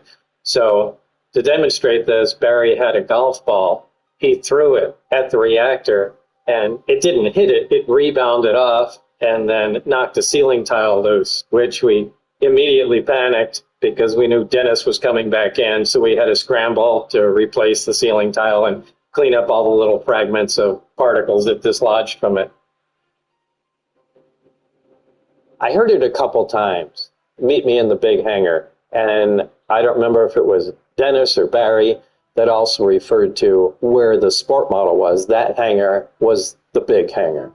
The hangar that housed the sport model was like a typical airplane hangar with the exception of the angled doors that I mentioned before. This hangar was equipped with typical tools and extensive electronic equipment. It also had a machine with an X-ray emblem on it and an overhead crane rated at 20,000 pounds. Equipment in this hangar was marked with a black number 41 with a white circle around it. Well, the hangar was lit by mercury vapor lights, cone-shaped lights. There was a countless number of them on the ceiling. In addition to those, there were tripod halogen lights, dual-head halogen lights set up, and those really provided a lot of bright light for working close-up, and those were a lot more useful than the overhead lights. I had at least partial views of the 9 different discs out at S4, but the one I'm going to describe to you now is the one in which I not only saw 2 of the 3 interior levels, but I also saw it fully functional in flight. This particular disc appeared to be in excellent condition, and because of its sleek appearance, I nicknamed it the Sport Model. Now, previously, I had estimated the Sport Model to be about 15 feet high and about 40 feet wide, but since then, I've enlisted some expert help from the field of computer imaging, and together we've scaled the disc up from the size of components which I had a close look at and could accurately establish their actual size. From this analysis, I'm now presenting to you the most accurate information I can convey regarding the disc's physical structure. The Sport Model is 16 feet tall and 52 feet 9 inches in diameter. The exterior skin of the disc is metal, which is the color of unpolished stainless steel. The Sport Model sits on its belly when it's not energized, and not the stereotypical tripod legs that folklore usually associates with this type of craft. As you can see, the entry hatch is located on the upper half of the disc, with just the bottom portion of the door wrapping around the center lip of the disc. The interior of the disc is divided into 3 levels. The lower level is where the 3 gravity emitters and their waveguides are located. These are the integral components of the propulsion system that are used to amplify and focus the gravity A wave. The reactor is located directly above the 3 gravity emitters on the center level and is in fact centered between them. The center level of the disc houses the amplifier heads as well as the seats, which were too small and too low to the floor to be functional for adult human beings. The walls of the center level are all divided into archways. At one point in time, when the disc was energized, one of the archways became transparent and you could see the area outside of it just as if the archway was a window. Then a form of writing, which was unlike any alphabetic, scientific, or mathematical symbols I've ever seen, began to appear on one side of the transparent archway. I was never given access to the upper level of the disc, so I can't enlighten you as to what the porthole-like areas are, other than that I can assure you they're not portholes. Anytime I was in the big hangar, my eyes were always focused right on the Sport Model. There could have been fires going on either side of me, and I would still have been looking at it. It was that captivating. When I was close to the Sport Model, I really focused on the skin of the craft, what it looked like, how it changed, the color. It has a small antenna-looking device, which is actually a waveguide that protrudes from the top. It is like pewter gray in color. It appears to be metal. I felt it. It's cold. It may not be. It might be some advanced ceramic of some type. So the body of the craft had ripples. One of them we called the insulation ring. It was a dark black color. The only thing on the outside that was a different color than the craft. We call it the insulation ring because when the craft is in operation, there is a high voltage detectable on the skin of the craft, but that high voltage is not present above that ring. The upper part of the craft, above the insulation ring, were what we call the planar arrays, flat window-looking, porthole-looking openings in the craft. They were unusually dark, really dark, almost looked like holes, although there weren't. It was theorized that they were used to determine the craft's location in space, each one of them looking out in space, apparently looking at star positions or whatever energy or light it.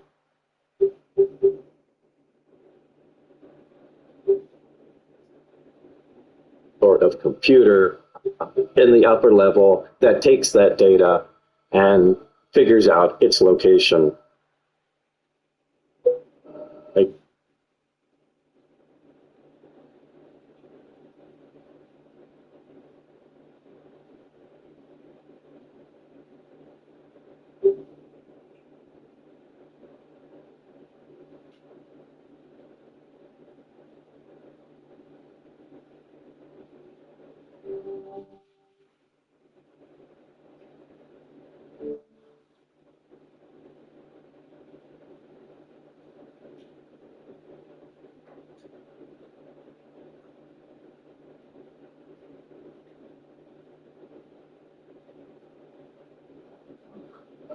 I may be completely wrong.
The first thing that went through my mind is, well, this explains all the silly UFO reports where we are making a secret fighter that's in the shape of a flying saucer, and that's all there is to it.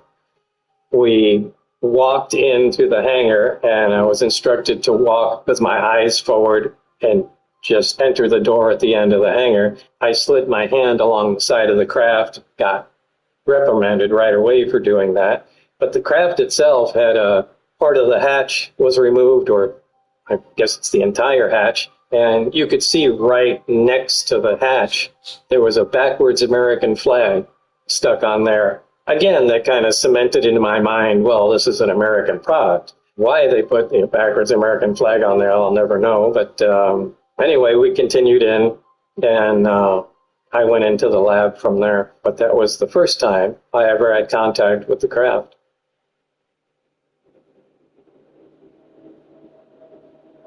Barry was showing me how the field comes out of the emitter and what it can do.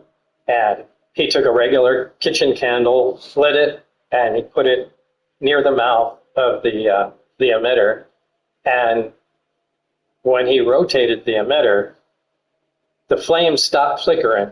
It just stood like it was a photograph of itself. Barry said, you know, what do you think is unusual about that? I said, aside from the fact the candle's not moving anymore. And he said, just think about it.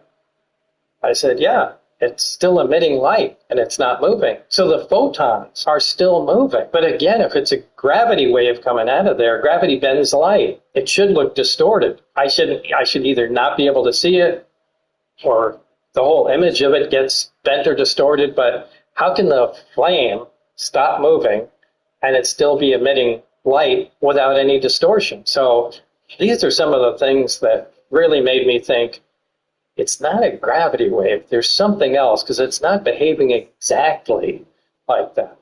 So, and also he removed the candle and then rotated the emitter. I don't know if it was another direction or more the same way, but it made a little black ball in the air where no light was escaping, looking like a little black hole. But no, you could just tell there was no light at the focal point right in the air. It was just a dark area. So there it's affecting light, but it wasn't in the candle test before that. So it's a really unusual thing.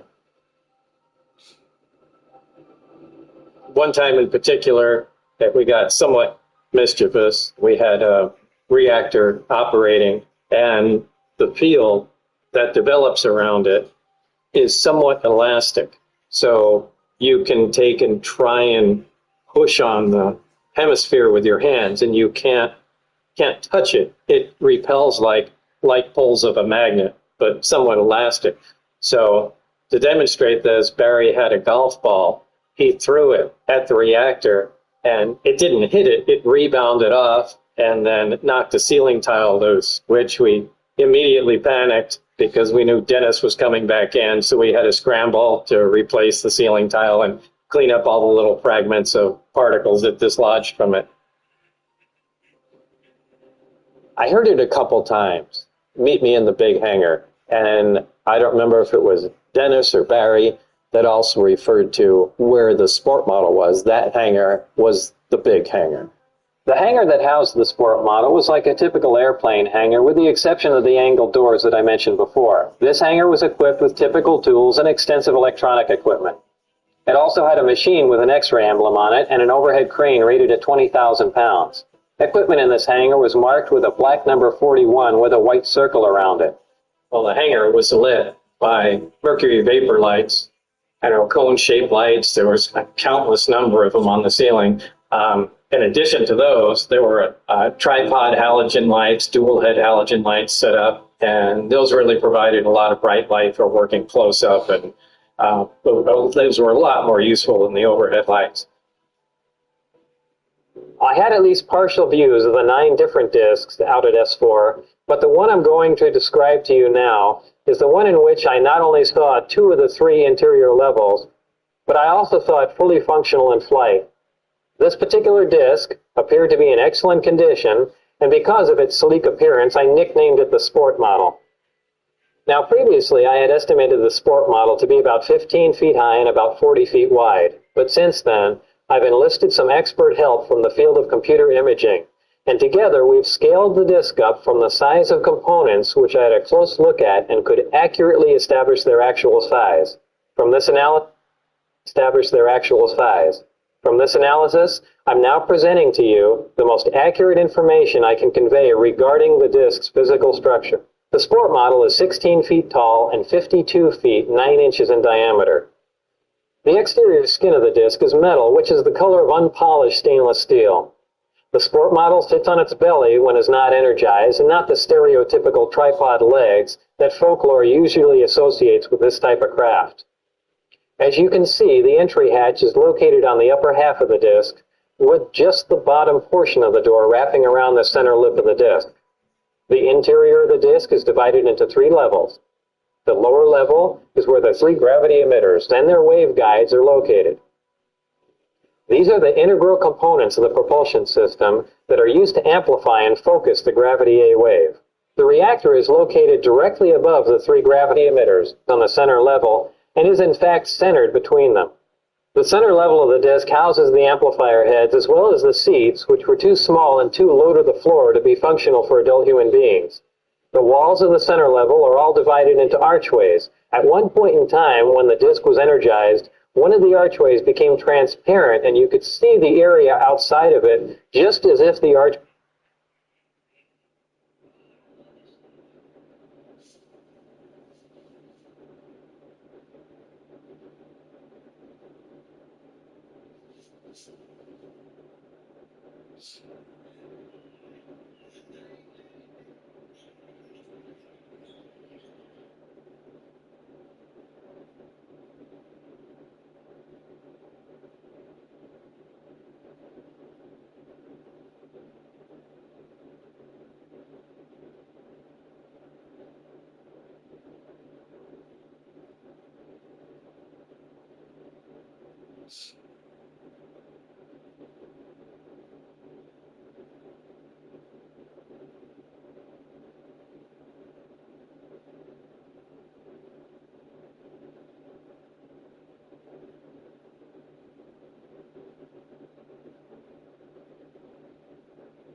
Shh.